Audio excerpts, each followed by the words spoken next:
ನಮಸ್ಕಾರ. ಆರೋಗ್ಯ ರಹಸ್ಯ ವಿಶೇಷ ಕಾರ್ಯಕ್ರಮಕ್ಕೆ ಸ್ವಾಗತ. ನಾನು ದಿವ್ಯಶ್ರೀ ದಾಸ್. ವೀಕ್ಷಕರೇ, ಇವತ್ತು ಒಂದು ಬಹಳ ವಿಶೇಷವಾಗಿರುವಂತಹ ವಿಚಾರದ ಕುರಿತಂತೆ ನಾವು ಮಾತನಾಡ್ತಾ ಹೋಗೋಣ. ಗಂಡ ಹೆಂಡತಿ, ಮನೆ ಮಕ್ಕಳು, ಮದುವೆ ಅನ್ನೋದ್ರ ನಡುವೆ ಸಂಸಾರ ಅನ್ನೋದ್ರ ನಿಜವಾದ ಪರಿಕಲ್ಪನೆಯನ್ನು ನಾವು ಮರ್ತು ಬಿಟ್ಟಿದ್ದೀವಿ. ಒಂದು ರೀತಿ ಸಾರ ಇಲ್ಲದ ಸಂಸಾರದ ನಿಜವಾದ ಸತ್ವ ಏನು ಅನ್ನುವಂಥದ್ದನ್ನೇ ನಾವು ಮರೆತು ಜೀವಿಸುವಂಥ ಒಂದು ಸ್ಥಿತಿ ನಿರ್ಮಾಣವಾಗಿದೆ. ಇದಕ್ಕೆ ಕಾರಣ ನಾವೇ ಒಂದು ಚೌಕಟ್ಟನ್ನು ಹಾಕಿ ಇದೇ ಸಂಸಾರ ಅಂತ ಹೇಳಿ ನಾವು ಬೆಂಬಿಸಿಕೊಳ್ಳಿರೋದೇ ಮೂಲ ಕಾರಣ. ಹಾಗಾಗಿ ಇದನ್ನು ಹೊರತುಪಡಿಸಿ ನಮಗೆ ಗೊತ್ತಿಲ್ಲದ ಹಲವಾರು ವಿಚಾರವನ್ನ, ಜೊತೆಗೆ ನಿಜವಾದ ಸಂಸಾರದ ಅರ್ಥ ಏನು ಅಂತ ಹೇಳಿ ನಮ್ಮ ಇವತ್ತಿನ ಕಾರ್ಯಕ್ರಮದಲ್ಲಿ ಗುರುಜಿ ತಿಳಿಸ್ಕೊಡ್ತಾರೆ. ಶ್ರೀಮಾನ್ ಶ್ರೀ ಪುರುಷೋತ್ತಮ್ ದೇಶಿಕ್ ಗುರುಜಿ ನಮ್ಮ ಕಾರ್ಯಕ್ರಮದಲ್ಲಿದ್ದಾರೆ. ಬನ್ನಿ ಇವರನ್ನ ಕಾರ್ಯಕ್ರಮಕ್ಕೆ ವೆಲ್ಕಮ್ ಮಾಡಿಬಿಡೋಣ. ನಮಸ್ಕಾರ ಗುರುಜಿ, ಕಾರ್ಯಕ್ರಮಕ್ಕೆ ಸ್ವಾಗತ. ನಮಸ್ಕಾರ ಗುರುಜಿ, ನಾನು ಹೇಳ್ತಾ ಇದ್ದೆ, ಸಂಸಾರ ಅಂತ ಹೇಳಿದ್ರೆ ಗಂಡ ಹೆಂಡತಿ ಮಕ್ಕಳು ಅಥವಾ ಒಂದೊಳ್ಳೆ ಶ್ರೀಮಂತಿಕೆ ಅಥವಾ ಹಣ ಇದ್ರೆ ಇದೇ ಸುಂದರವಾಗಿರುವ ಸಂಸಾರ ಅಂತ ಹೇಳಿ ಹೋಲಿಕೆ ಮಾಡಿ ಬೇರೆಯವರಿಗೆ ಉದಾಹರಣೆಯನ್ನು ಕೊಟ್ಟು ಹೇಳುವಂತಹ ಸ್ಥಿತಿಯೂ ಕೂಡ ಇದೆ. ಅದನ್ನೇ ವಾಸ್ತವ ಅಂತ ಹೇಳಿ ನಂಬಿಕೊಂಡು ಬದುಕ್ತಾ ಇದ್ದಾರೆ. ಇದನ್ನೆಲ್ಲ ಹೊರತುಪಡಿಸಿದ್ರೆ ನಿಜವಾದ ಸಂಸಾರ ಅಂದ್ರೆ ಏನು, ಇದರ ಅರ್ಥವನ್ನ ನೀವು ಯಾವ ರೀತಿ ವ್ಯಾಖ್ಯಾನಿಸ್ತೀರಾ ಗುರುಜಿ? ಹರಿ ಓಂ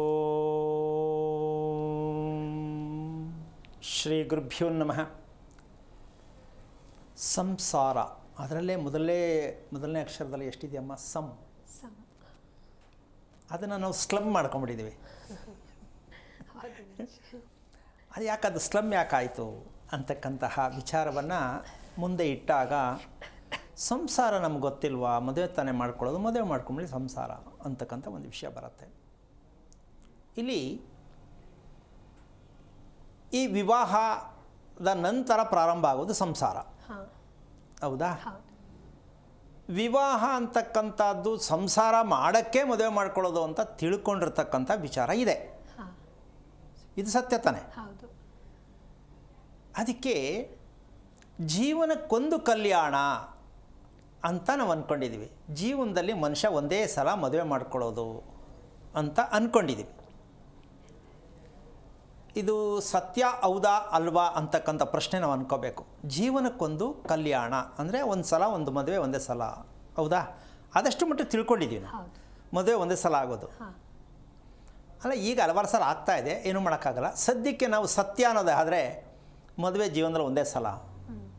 ಆದರೆ ಇವತ್ತಿನ ವಿಶೇಷ ಏನಪ್ಪ ಅಂದರೆ, ನಿತ್ಯ ಕಲ್ಯಾಣ ಆಗಬೇಕು, ಪ್ರತಿದಿನ ಮದುವೆ ಆಗಬೇಕು. ಈಗ ಎಷ್ಟೋ ಜನಕ್ಕೆ ನಗು ಬರುತ್ತೆ, ಏನು ಬೇರೆ ಕೆಲಸ ಇಲ್ವಾ, ದಿನ ಮದುವೆ ಆಗೋದೇ ಕೆಲಸನ ಆಗಾದರೆ ಅಲ್ವಾ? ಹಾಗಾದರೆ ಈ ಮದುವೆಯಲ್ಲಿ ಒಂದು ಪದವನ್ನು ಬಳಸ್ತೀವಿ ನಾವು, ಹೊಸ ಹೆಣ್ಣು ಹೊಸ ಗಂಡು, ಹೌದು ತಾನೆ? ಹೊಸ ಹೆಣ್ಣು ಹೊಸ ಗಂಡು. ಹೊಸದು ಅಂದರೆ ಏನು, ಅರ್ಥ ಏನು? ಹೊಸ ಹೆಣ್ಣು ಸರಿ, ಹೊಸ ಗಂಡು ಸರಿ, ಹೊಸದಕ್ಕೆ ಅರ್ಥ ಏನು? ಹೊಸದು ಅನ್ನೋದಕ್ಕೆ ಅರ್ಥ ಏನು ಅಂತ ಯೋಚನೆ ಮಾಡಬೇಕಲ್ವಾ? ಹೊಸದು ಅಂತ ಹೇಳ್ದೋ ಅದಕ್ಕೆ ಅರ್ಥ ಏನಪ್ಪ? ಈಗ ಗಂಡ ಹೆಂಡತಿ ಗಂಡನೇ ಕೇಳ್ಬೋದು, ಏನು ಹೊಸದು ಅಂದರೆ ಹೇಗೆ ಅಂತ. ಈಗ ಹೇಳ್ಕೊಡ್ಬೇಕಲ್ಲ, ನಿನ್ನ ಪ್ರಕಾರ ಏನಿರ್ಬೋದಮ್ಮ? ಹೊಸದು ಅಂದರೆ ಅರ್ಥ ಏನು? ಹೊಸದು, ಹೊಸ ಜೀವನ, ಹೊಸ ಮನೆ, ಹೊಸ ಬಟ್ಟೆ, ಹೊಸದು ಸರಿ. ಹೊಸದಕ್ಕೆ ಅರ್ಥ ಏನು? ಇಂಗ್ಲೀಷ್ ಮೀಡಿಯಮ್ನವ್ರಿಗೆ ಗೊತ್ತಾಗಲ್ಲ ಪಾಪ, ಏನೂ ಮಾಡೋಕ್ಕಾಗಲ್ಲ. ಹೊಸದು ಅಂದರೆ ಸಂತೋಷ ಆದಾಗ ಹೊಸದು. ಹೊಸ ಬಟ್ಟೆ ಹಾಕೊಂಡಾಗ ಖುಷಿ ಆಗತ್ತಲ್ಲ, ಅದರ ಅರ್ಥ ಹೊಸದು ಅನ್ನುವ ಅರ್ಥ ಖುಷಿ, ಸಂತೋಷ. ಈಗ ಇದು ದಿನ ಇರಬೇಕಾ ಬೇಡವಾ? ಇರಬೇಕು. ಮತ್ತು ಹೆಂಗಿದು ಕತೆ? ಇದಕ್ಕೆ ನಿತ್ಯ ಕಲ್ಯಾಣ ಅಂತಾರೆ. ತಿರುಪತಿಯಲ್ಲಿ ಹೋದರೆ ಗೊತ್ತಿರುತ್ತೆ, ಶ್ರೀನಿವಾಸನಿಗೆ ನಿತ್ಯ ಕಲ್ಯಾಣ ನಡೀತಾ ಇರುತ್ತೆ. ದೇವಾಲಯ ಅಂದರೆ ನಿತ್ಯ ಕಲ್ಯಾಣನೇ ಆಗಬೇಕು. ವರ್ಷಕ್ಕೊಂದು ಕಲ್ಯಾಣ ಮಾಡಿದ್ರೆ ದೇವಾಲಯ ಆಗಲ್ಲ, ಅದು ಬೇರೆ ಆಗುತ್ತೆ. ಹೆಸರು ದೇವಾಲಯ ಅಷ್ಟೇ, ಅದಕ್ಕೆ ಬೇರೆ ಹೆಸರು ಬರುತ್ತೆ. ನಿತ್ಯ ಕಲ್ಯಾಣ ಆಗಬೇಕು. ಭಗವಂತ ಶ್ರೀನಿವಾಸರ ಒಂದು ವಿಚಾರ ಏನಂದರೆ, ಮನಸ್ಸಿಗೆ ಖುಷಿ, ನೆಮ್ಮದಿ, ಆರೋಗ್ಯ, ಅಭಿವೃದ್ಧಿ, ದಾಂಪತ್ಯದ ಒಂದು ಗುಟ್ಟನ್ನು, ಒಂದು ಮಾರ್ಗದರ್ಶನ ಕೊಡೋದಕ್ಕೆ ಶ್ರೀನಿವಾಸರ ಅನುಗ್ರಹ. ಮನಸ್ಸು ಅನ್ನೋದು ಖುಷಿಯಾಗಿರಬೇಕು ಅಂದರೆ ಅದಕ್ಕೆ ಭಗವಂತನ ಆ ಶ್ರೀನಿವಾಸರಿಗೆ ಪ್ರತಿದಿನವೂ ಕಲ್ಯಾಣ ನಡೆಯುತ್ತೆ. ನಾವು ಯಾಕೆ ಮಾಡ್ಕೋಬಾರ್ದು, ನಿತ್ಯ ಕಲ್ಯಾಣ ಯಾಕೆ ಆಗಬಾರ್ದು ಅನ್ನೋಂಥ ಒಂದು ವಿಚಾರ, ಒಂದು ಸಂದೇಶ ಇವತ್ತು ಜನಗಳ ಮುಂದೆ ಇಡೋಣ. ಅವರು ನಿತ್ಯ ಮಾಡ್ಕೋಬೇಕಾ ಬೇಡವಾ ಡಿಸೈಡ್ ಅವ್ರದ್ದು. ನಮ್ಮ ಪ್ರಕಾರ ಅನಿಸುತ್ತೆ ನಿತ್ಯವೂ ಕಲ್ಯಾಣ ಆಗ್ತಾ ಇರಬೇಕು ಅಂದರೆ ಹೊಸತನ ಇರಬೇಕು. ಬೇಕು ಅಂತೆ ಬೇಡ ಅಂತೆಮ್ಮ? ಬೇಕಲ್ವಾ? ಹೊಸತನಕ್ಕೆ ನಾವು ರೆಡಿ ಇಲ್ಲ. ಅದಕ್ಕೆ ಅರ್ಥ ಒಂದು ವಿಚಾರವನ್ನು ಹೇಳಬೇಕಾಗತ್ತೆ. ಅದನ್ನು ಗಾಬರಿ ಆಗೋದು, ತಪ್ಪಾಗಿ ತಿಳ್ಕೊಳ್ಳೋದು ಬೇಡ. ವಿಷಯ ಹೇಳಿದ್ದನ್ನು ಏನಂದರೆ ಅದು ಸಾಧ್ಯನಾ, ನೀವು ಹೇಳ್ಬಿಡ್ತೀರಾ, ಅದು ಆಗತ್ತಾ ಅನ್ನೋ ಪ್ರಶ್ನೆ ಬರುತ್ತೆ ನಿಮಗೆಲ್ಲ. ಅದು ಸಾಧ್ಯನಾ ಅನ್ನೋದಕ್ಕಿಂತ ಸಾಧ್ಯನೇ ಅಂತ ನೀವು ತೀರ್ಮಾನ ಮಾಡಿದ್ರೆ ಜೀವನದಲ್ಲಿ ನಿತ್ಯ ಕಲ್ಯಾಣ ಆಗಬೇಕು. ಮದುವೆ ಅಂತಕ್ಕಂಥದ್ದು ಯಾವತ್ತೋ ಒಂದು ಯಾರೋ ಹೇಳಿದ್ರು, ಯಾರೋ ಮಾಡಿದ್ರು ಅಂತ ಹೇಳಿ ಮದುವೆ ಮಾಡ್ಕೊಳ್ಳೋದಲ್ಲ. ಪ್ರತಿದಿನ ಗಂಡು ಹೆಣ್ಣು ಮದುವೆ ಮಾಡ್ಕೊಂಡಂಥ ಗಂಡ ಹೆಂಡತಿ ಹೊಸತನವಾಗೇ ಇರಬೇಕು ಅಂದರೆ ಈ ಸತ್ಯವನ್ನು ತಿಳ್ಕೊಬೇಕಾಗತ್ತೆ. ಏನಪ್ಪ ಅಂದರೆ ಮೊದಲನೇ ಫಾರ್ಮುಲಾ, 25 ವರ್ಷದ ಮೇಲ್ಪಟ್ಟು ಯಾವ ಕಾರಣಕ್ಕೂ ಮದುವೆ ಮಗು ಮಾಡಿಕೊಂಡ್ರೆ ಅವರು ಸತ್ತಿದ್ದಾರೆ ಅಂತ. ಯಾವುದೇ ಹೆಣ್ಣು ಸಂತಾನವನ್ನು ಪಡೆಯಲಿಕ್ಕೆ, ಸಂತಾನವನ್ನು ಯಾವುದೇ ರೀತಿಯಲ್ಲಿ ಸರಿಯಾದ ಹೊಸತನದ ಮಗುವನ್ನು ಪಡೆಯಲಿಕ್ಕೆ ಬಯಸುವ ಹೆಣ್ಣು 25ರ ನಂತರ ಮಗು ಮಾಡಿಕೊಂಡ್ರೆ, ಅಂದರೆ ಅಷ್ಟರೊಳಗಡೆ ಎಲ್ಲ ಮುಗಿದೋಗ್ಬೇಕು, ಮದುವೆ ಮಗು ಎಲ್ಲ ಮುಗಿಬೇಕು, 25 ಕ್ಲೋಸ್ ಆಗಬೇಕು. ಈಗೆಲ್ಲ ಆಗ್ತಾ ಇದೆಯಪ್ಪ, 30 ಆದರೂ ಇನ್ನೂ ಹುಡುಕ್ತಾನೇ ಇದ್ದಾರೆ, ಸಟ್ಟಿಂಗ್ ಆಗಿಲ್ಲ ಅಂತ. ಏನು ಮಾಡೋಣ ಈಗ? ಸಟ್ ಆಗಲ್ಲ ಅದು. 25ರ ಮೇಲೆ ಮದುವೆ ಮಾಡ್ಕೊಳ್ಳೋದು ಎಷ್ಟು ಮಟ್ಟಿಗಿದೆ ಅಂದರೆ ಇದಕ್ಕೆ ಒಂದು ಪದ ಬಳಸಬೇಕಾಗತ್ತೆ.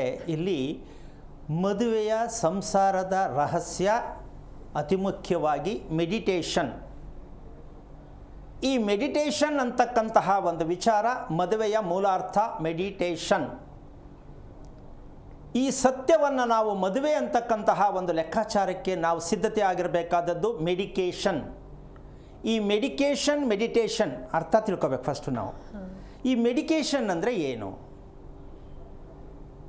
ಫುಲ್ ಬ್ಯುಸಿಯಪ್ಪ, ನಾನು ಯಾವಾಗ ಆ್ಯಕ್ಟಿವ್ ಆಗೇ ಇರ್ತೀನಿ, ಸದಾ ಚಟುವಟಿಕೆಯಿಂದ ಕೂಡಿರ್ತಕ್ಕಂಥದ್ದಕ್ಕೆ ಮೆಡಿಟೇಷನ್ ಯಾವುದು? ಮದುವೆ ಅನ್ನೋದು ಪದಕ್ಕೆ ಮೆಡಿಟೇಷನ್ ಅಂತಕ್ಕಂಥ ನಾಮಕರಣವನ್ನು ನಿಜವಾಗಲೂ ಬರೀಬೇಕು ನಾವು ಲಗ್ನ ಪತ್ರಿಕೆಯಲ್ಲಿ. ಮದುವೆ ಎಂದರೆ ಮೆಡಿಟೇಷನ್. ನಿನ್ನ ಪ್ರಕಾರ ಮೆಡಿಟೇಷನ್ ಅಂದರೆ ಏನಮ್ಮ? ಧ್ಯಾನ ಮಾಡೋದು ಅಂತ ಅಂದ್ಕೊಂಡಿದ್ದೀವಿ. ಆಮೇಲೆ ಇನ್ನೊಂದೇನಮ್ಮ ಹೇಳ್ದಲ್ಲ?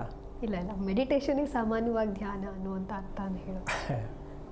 ಅಂದರೆ ಔಷಧ ಇಲ್ಲದೆ ಬದುಕುವುದನ್ನು ಮೆಡಿಟೇಷನ್ ಅಂತ ಹೇಳ್ತೀವಿ. ಔಷಧ ಇಲ್ಲದೆ ಬದುಕುವುದು, ಇದನ್ನು ಮೆಡಿಟೇಷನ್. ಈಗ ಮೆಡಿಕೇಷನ್ ಇಲ್ಲ ಅಂದಮೇಲೆ ಮೆಡಿಟೇಷನ್ ಬರಲ್ಲ. ಏನು ಮೆಡಿಕೇಷನ್ ಅಂದರೆ ಸದಾ ಯಾವಾಗಲೂ ಮದುವೆಯಾಗಕ್ಕೆ ಮುಂಚೆ ಹೆಣ್ಣಾದವಳು, ತಾಯ್ತನ ಅನ್ನೋದು ಹೆಣ್ಣಿಗೆ ಅತಿ ಮುಖ್ಯವಾದ ಶ್ರೇಷ್ಠವಾದ ಪದವಿ, ಹೌದಲ್ಲಮ್ಮ? ಹೌದು. ಹೆಣ್ಣಿಗೆ ತಾಯ್ತನ ಶ್ರೇಷ್ಠ. ಆ ತಾಯ್ತನಕ್ಕೆ ಹೆಣ್ಣು ರೆಡಿಯಾಗಿದ್ದಾಳ ಇಲ್ಲ ಅಂತ ನಾನೇ ನೇರವಾಗಿ ಹೇಳ್ತೀನಿ. ಯಾಕೆ ಅಂದರೆ ತಿಕ್ಕಲ್ ಪುಕ್ಕಲ್ ಮಕ್ಕಳು ಹುಟ್ಟಬೇಕಾದ್ರೆ ಇದೇ ಮೂಲ ಕಾರಣ. ಯಾಕೆ ಅಂದರೆ ತಾಯ್ತನಕ್ಕೆ ರೆಡಿ ಆಗದೇ ಇರುವಂಥ ಹೆಣ್ಣಿಗೆ ಮದುವೆ. ಅದ್ಯಾಕ್ರಿ ರೆಡಿ ಇಲ್ಲ ಅಂತ ಬೇಜಾರು ಮಾಡ್ಕೊಂಡು ಕೇಳಲಿ ಅಂತ ಈ ಮಾತು ಹೇಳ್ತಾ ಇದ್ದೀನಿ. ರೆಡಿ ಯಾಕಿಲ್ಲ? ಮದುವೆಗೆ ಮುಂಚೆ ಯಾರು ಮೆಡಿಷನ್ನನ್ನು ಬಳಸ್ತಾ ಇರ್ತಾರೆ, ಅದು ಮೆಡಿಟೇಷನ್, ಈ 3 ಪದವನ್ನು ನಾವು ಅಳವಡಿಸ್ಕೋಬೇಕಾಗತ್ತೆ. ಯಾರೇ ಆಗಲಿ ಮೆಡಿಷನ್ ತಗೊಳ್ಳೋರು ಮದುವೆ ಮಾಡ್ಕೋಬಾರ್ದು, ಮೆಡಿಷನ್ ತಗೊಳ್ಳೋರು ಮಕ್ಕಳು ಮಾಡ್ಕೋಬಾರ್ದು. ತಲೆನೋವು ಬಂತು ನುಂಗು, ಬೆನ್ನೋವು ಬಂತು ನುಂಗು, ಬೇಜಾರು ನುಂಗು, ಊಟ ಕರಗ್ತಾ ಇಲ್ಲ ನುಂಗು. ಇವರಿಗೆ ಮದುವೆ ಮಗು ಬೇಡ. ಇಲ್ಲಿ ಲಗ್ನಕೂಟ, ಗಣಕೂಟ, ಯೋನಿಕೂಟ ನೀವೇನೇನು ಹುಡುಕ್ತಿರೋ ಏನು ಹುಡುಕಿದ್ರು ಉಪಯೋಗ ಇಲ್ಲ. ಯಾಕೆಂದರೆ ದೇಹ ಸತ್ತೋಗಿದೆ, ಕಣ್ಣು ಮಾತ್ರ ಬಿಡ್ತಾ ಇದ್ದಾರೆ, ಉಸಿರಾಡ್ತಾ ಇದ್ದಾರೆ. ಇದಕ್ಕೆ ಮದುವೆ ಯಾಕೆ? ಏನಮ್ಮ? ಬಲವಂತದ ಮದುವೆ ಆಗ್ತಾ ಇರೋದಕ್ಕೆ ಇವತ್ತು ಬಲವಂತದ ಸಂತಾನ ಹುಡ್ತಾ ಇದೆ. ಹೊಸ ಮದುವೆ, ಹೊಸ ಮಗು ಇಲ್ಲ. ಹೆಸರು ಮಾತ್ರ ಹೊಸ ಮದುವೆ, ಮಗು ಮಾತ್ರ ಹೊಸದು ಅಲ್ವೇ ಅಲ್ಲ. ಯಾಕೆ ಅಂದರೆ ತಾಯ್ತನವನ್ನು ಪಡಿತಕ್ಕಂತಹ ಹೆಣ್ಣು ಯಾವಾಗಲೂ ಮೆಡಿಕೇಷನ್ಲಿರಬೇಕು. ಮೆಡಿಕೇಷನ್ಗೆ ಯಾಕೆ ಆಗ್ತಾ ಇಲ್ಲ ಅಂದರೆ 3 ದಿನ ಯಾವುದಾದ್ರು ಒಂದು ವಿಚಾರ ತಗೋತಾರೆ. ಒಳ್ಳೆಯದಾಗಬೇಕು, ಮದುವೆ ಆಗಬೇಕು, ಚೆನ್ನಾಗಿರಬೇಕು, ಆರೋಗ್ಯವಾಗಿರಬೇಕು ಅನ್ನೋ ವಿಚಾರಕ್ಕೆ ಒಂದು ಹುಚ್ಚುತನ ಪ್ರಾರಂಭ ಆಗುತ್ತೆ. ಯಾರಿಗೇ ಆಗಲಿ ಹುಚ್ಚುತನ. ಏನು? ಪೂಜೆ ಮಾಡಿದ್ರೆ ಒಳ್ಳೆಯದಾಗತ್ತಂತೆ, 3 ದಿನ ಮಾಡೋದು, 4 ದಿನಾಗಿ ಔಟು ಬಿಟ್ಬಿಡ್ತಾರೆ. ಆಮೇಲೆ ಜಿಮ್ಗೆ ಹೋದರೆ ಒಳ್ಳೆಯದಾಗತ್ತಂತೆ, ಅದು 3 ದಿನ. ಆಮೇಲೆ ಇದು ಇನ್ನೊಂದು ಏನು ಹೇಳ್ತಾರೆ, ಡಯಟ್. ಆ ಡಯಟ್ ಮಾಡಿದ್ರೆ ಸರಿ ಅಂತೆ, ಅದು 3 ದಿನ ಅಷ್ಟೇ. ನೀವೇನೇನು ಮಾಡಬೇಕು ಅಂತೀರೋ ಎಲ್ಲ 3 ದಿನವೇ. ಇವರು ಏನಾಗಿದ್ದಾರೆ, ಯಾವ ಕಾರಣಕ್ಕೂ ಇವರಿಗೆ ಮೆದುಳಿಗೆ ಕೆಲಸವನ್ನು ಕೊಡುವ ವ್ಯಕ್ತಿಗಳು ಆಗಿಲ್ಲ. ಮೆದುಳಿಗೆ ಕೆಲಸ ಯಾವುದು ಅಂತಕ್ಕಂಥ ವಿಚಾರ ನಾವು ತಿಳ್ಕೊಬೇಕಲ್ಲ. ಮೆದುಳು ಕೆಲಸ ಕೊಡಬೇಕಾ ಬೇಡವಾ? ಕೊಡಬೇಕು ಗುರುಜಿ. ಮೆದುಳಿನ ಕೆಲಸವನ್ನು ಕೊಡಬೇಕು. ಅದಕ್ಕೆ ಮೆದುಳಿನ ವಿನ್ಯಾಸ ಅಂತಾರೆ. ಅಂದರೆ ಮೆದುಳನ್ನು ನಾವು ಹೇಗೆ ಬಳಸಬೇಕು ಅದನ್ನು ತಿಳ್ಕೊಂಡ್ರೆ ನೋಡಿಯಪ್ಪ, ನಮ್ಮ ದೇಹದಲ್ಲಿರ್ತಕ್ಕಂಥ ಸಕ್ಕರೆ ಅಂಶ, ಕೊಬ್ಬಿನ ಅಂಶ ಪೂರ್ಣವಾಗಿ ಆಯಾ ದಿನಕ್ಕೆ ಅಲ್ಲಲ್ಲೇ ಕರಗ್ತಾ ಹೋಗುತ್ತೆ. ಇದನ್ನು ತಿಳ್ಕೊಂಡ್ರೆ ನಾವು ಒಟ್ಟಿಗೆ ಟೆಸ್ಟಿಂಗ್ ಮಾಡಿದಾಗ ತಿಳ್ಕೊಳ್ಳೋದು, ಸ್ವಲ್ಪ ಕೊಲೆಸ್ಟ್ರಾಲ್ ಜಾಸ್ತಿ ಇದೆಯಂತೆ, ಸ್ವಲ್ಪ ಸಕ್ಕರೆ ಅಂಶ ಸ್ವಲ್ಪ ಈಗ ಸ್ಟಾರ್ಟ್ ಅಂತೆ, ಏನಮ್ಮ. ಸೊ ಇದು ನಾವೇ ಪಡ್ಕೊಳ್ತಾ ಇರೋ ಸೌಭಾಗ್ಯ ಇದು. ಯಾಕೆ ಅಂದರೆ ಮೆದುಳಿಗೆ ನಮ್ಮ ಪರಿಚಯವೇ ಇಲ್ಲ, ನಮ್ಮ ಪರಿಚಯ ಮೆದುಳಿಗಿಲ್ಲ. ಇದು ನಾವು ಅನುಭವಿಸ್ತಾ ಇರತಕ್ಕಂತಹ ಸತ್ಯವನ್ನು ತಿಳಿದೆ ನಾವು ಸಂಸಾರ ಅಂತ ಹೊರಟಿದ್ದೀವಿ. ಸಂಸಾರದ ಮೂಲ ಅರ್ಥ ಏನು ಅಂದರೆ, ಗಂಡು ಹೆಣ್ಣು ಔಷಧವನ್ನು ಯಾವ ಕಾರಣಕ್ಕೂ ವಿಷಕ್ಕೆ ಸಮಾನವಾಗಿ ದೂರ ಇಡಬೇಕು. ಯಾವುದೇ ಮದುವೆಯಾಗುವ ಹೆಣ್ಣು ಗಂಡು, ಆಗಬೇಕಿರುವ ಹೆಣ್ಣು ಗಂಡು ಔಷಧವನ್ನು ಯಾವ ಕಾರಣಕ್ಕೂ ನಮ್ಮ ದೇಹಕ್ಕೆ ಹತ್ರನೂ ತಗೊಂಡಿರಬಾರ್ದು ಅನ್ನೋದಕ್ಕೆ ಅಕೌಂಟ್ ಸ್ಟಾರ್ಟ್ ಆಗೋದೇ ಸಂಸಾರ ಎನ್ನತಕ್ಕಂಥ ಒಂದು ಮದುವೆ. ಎಷ್ಟು ಚೆನ್ನಾಗಿರುತ್ತಮ್ಮ. ಮೆಡಿಸಿನ್ ತಗೊಳ್ಳೋರು ಹೆಣ್ಣು ತಗೋಬೋದು, ಇಲ್ಲ ಗಂಡು ತಗೊಳ್ಳದೇ ಇರ್ಬೋದು, ಅಥವಾ ಗಂಡು ತಗೋಬೋದು ಹೆಣ್ಣು ತಗೊಳ್ಳದೇ ಇರ್ಬೋದು. ಅಂತೂ ಈ ಸಾಧ್ಯತೆ ಇದೆಯಂತೆ ಇಲ್ಲ ಅಂತೀಮ್ಮ. ಮೆಡಿಷನ್ನು ಇಲ್ಲ ಹುಡುಗ ತಗೋತಾನೆ, ಇಲ್ಲ ಹುಡುಗಿ ತೆಗೋತಾನೆ, ಅದೇ ಇಬ್ಬರು ತಗೋಬೋದು, ಹೇಳೋಕ್ಕಾಗಲ್ಲ. ಆ ಪರಿಸ್ಥಿತಿಗೆ ನಾವು ಬಂದಿದ್ದೀವಿ. ಅಂದಮೇಲೆ ಇಬ್ಬರು ಮೆಡಿಷನ್ ತೊಗೊಂಡ್ಮೇಲೆ ಮದುವೆ ಯಾಕೆ ಅವರಿಗೆ? ಏನು ಹೇಳುತ್ತೆ ಅಂದರೆ, ಯಾವ ಕಾರಣಕ್ಕೂ ಜೀವನದಲ್ಲಿ ಮೆದುಳಿಗೆ ಮೆಡಿಷನ್ ಯಾವ ಕಾರಣಕ್ಕೂ ಹತ್ತಿರವಾದ ಪದಾರ್ಥ ಅಲ್ಲ. ಅದಕ್ಕೆ ನಮಗೆ ಮೆದುಳು ಕೈ ಕೊಡ್ತಾ ಇರುತ್ತೆ ಆವಾಗವಾಗ. ಏನದು ಕೈ ಕೊಡೋದು ಅಂದರೆ, ಯಾರನ್ನಾರು ಹಿಡ್ಕೊಂಡು ಮೇಕ್ಕೇಳೋದು. ಕೆಲವರು ಹೇಳೋಕ್ಕಾಗಲ್ಲ, ಊರ್ಕೊಂಡು ಗೋಡೆ ಹಿಡ್ಕೊಂಡು ಚೇರ್ ಹಿಡ್ಕೊಂಡು ಸೋಫಾ ಹಿಡ್ಕೊಂಡು ಹಬ್ಬ ಅಂತ ನಿಂತ್ಕೋತಾರೆ. ಅಂದರೆ ಇವ್ರನ್ನ ಏನು ಅಂತ ತಗೋಬೇಕು? ಇವ್ರನ್ನ ಸಪೋರ್ಟ್ ಇಲ್ಲದೆ ನಿಂತ್ಕೊಳ್ಳೋಕ್ಕಾಗಲ್ಲ, ಸಪೋರ್ಟ್ ಇಲ್ಲದೆ ಬದುಕೋಕ್ಕಾಗಲ್ಲ ಇಂಥವ್ರು. ಯಾರು ಮೆಡಿಷನ್ ತಗೊಳ್ಳುವಂಥವ್ರು ಯಾವ ಕಾರಣಕ್ಕೂ ಇಲ್ಲವೇ ಇಲ್ಲ. ಇನ್ನು ಆ ರೀತಿ ಹಿಂಸೆಪಟ್ಟು ದೇಹವನ್ನು ಹೆಂಗೆಂಗೋ ಎಳ್ಕೊಂಡು ಹೋಗೋರು ಮನಸ್ಸು ಹೆಂಗಿರುತ್ತೆ, ಅದೆಲ್ಲೋ ಚರಂಡಿಗೆ ಹಾಕ್ಬಿಟ್ಟಿರ್ತಾರೆ. ತೊಗೊಂಡೋಗಿ ಮನಸ್ಸನ್ನ ಚರಂಡಿಗೆ ಹಾಕ್ಬಿಟ್ಟಿರ್ತಾರೆ. ಯಾಕೆ ಅಂದರೆ, ಈ ಹಿಂಸೆಪಟ್ಟು ಈ ದೇಹವನ್ನು ಸೋಫಾದ ಮೇಲೆ ಕೂತ್ಕೊಂಡ್ರೆ ಕೆಳಗೆ ಕೂತ್ಕೊಳ್ಳೋಕ್ಕಾಗಲ್ಲ, ಕೆಳಗೆ ಕೂತ್ಕೊಂಡ್ರೆ ಮೇಲೆ ಕೂತ್ಕೊಳ್ಳೋಕ್ಕಾಗಲ್ಲ. ಈ ಪರಿಸ್ಥಿತಿಯಲ್ಲಿ ಮನುಷ್ಯ ಬದುಕ್ತಾ ಇದ್ದಾರೆ ಅಂದರೆ ಅವ್ರು ಸತ್ತಿರ್ತಾರ ಇಲ್ವಾ ಸ್ವಲ್ಪ ಯೋಚನೆ ಮಾಡಿ. ಪ್ರತಿ ಕ್ಷಣವೂ ಸಾಯ್ತಾ ಇರ್ತಾರೆ. ಹಿಂಸೆ ನೋವು ಯಾರಿಗ್ರೀ ಬೇಕು? ಇದು ಒಂದು ಬದುಕ. ಇದು ಇಂಥವ್ರ ಹೊಟ್ಟೆಯಲ್ಲಿ ಅಂತಹ ಫ್ಯಾಮಿಲಿ ಅಂದರೆ ಕುಟುಂಬದಲ್ಲಿ ಹೆಣ್ಣು ಗಂಡು ಮದುವೆ ಮಾಡಿಕೊಂಡ್ರೆ ಹುಟ್ಟೋ ಮಕ್ಕಳು ಎಷ್ಟು ಚೆನ್ನಾಗಿರ್ತಾರೆ ಸ್ವಲ್ಪ ಯೋಚನೆ ಮಾಡಿ. ಆರೋಗ್ಯವಾದ ದಾಂಪತ್ಯದಲ್ಲಿ ಹುಟ್ಟುವ ಮಗುನನ್ನು ನೋಡಿ ಮದುವೆ ಮಾಡ್ಕೋಬೇಕು ಅನ್ನೋ ಪ್ರಜ್ಞೆ ಇದೆಯಾ ನಮ್ಮ ದೇಶದಲ್ಲಿ? ಶಾಸ್ತ್ರಗಾರರಿಗೆ ಮಂದಟ್ಟಾಗಿದೆಯಾ? ಅವ್ರು ತಿಳ್ಕೊಂಬಿಟ್ಟವ್ರೆ ಶಾಸ್ತ್ರ ಹೇಳೋರು, ಎಲ್ಲ ಡ್ಯಾಮೇಜೇ, ನಾವೆಲ್ಲಿ ಸ್ವಾಮಿ ಅವ್ರು ಸರಿ ಮಾಡೋಕ್ಕಾಗತ್ತೆ, ನಾವು ಹೇಳಿದ ಮಾತು ಕೇಳ್ತಾರೆ ಅವರು ಅಂತ ತೀರ್ಮಾನ ಮಾಡಿಬಿಟ್ಟು ಬರೆದು ಕೊಡ್ತಾರೆ. ಮಾಡ್ಕೊಳ್ಳಿ ಏನಾಗಲ್ಲ ಅಂತ. ತಪ್ಪು ಯಾರ್ದು ಅಂತ ನೀವೇ ಡಿಸೈಡ್ ಮಾಡಿ.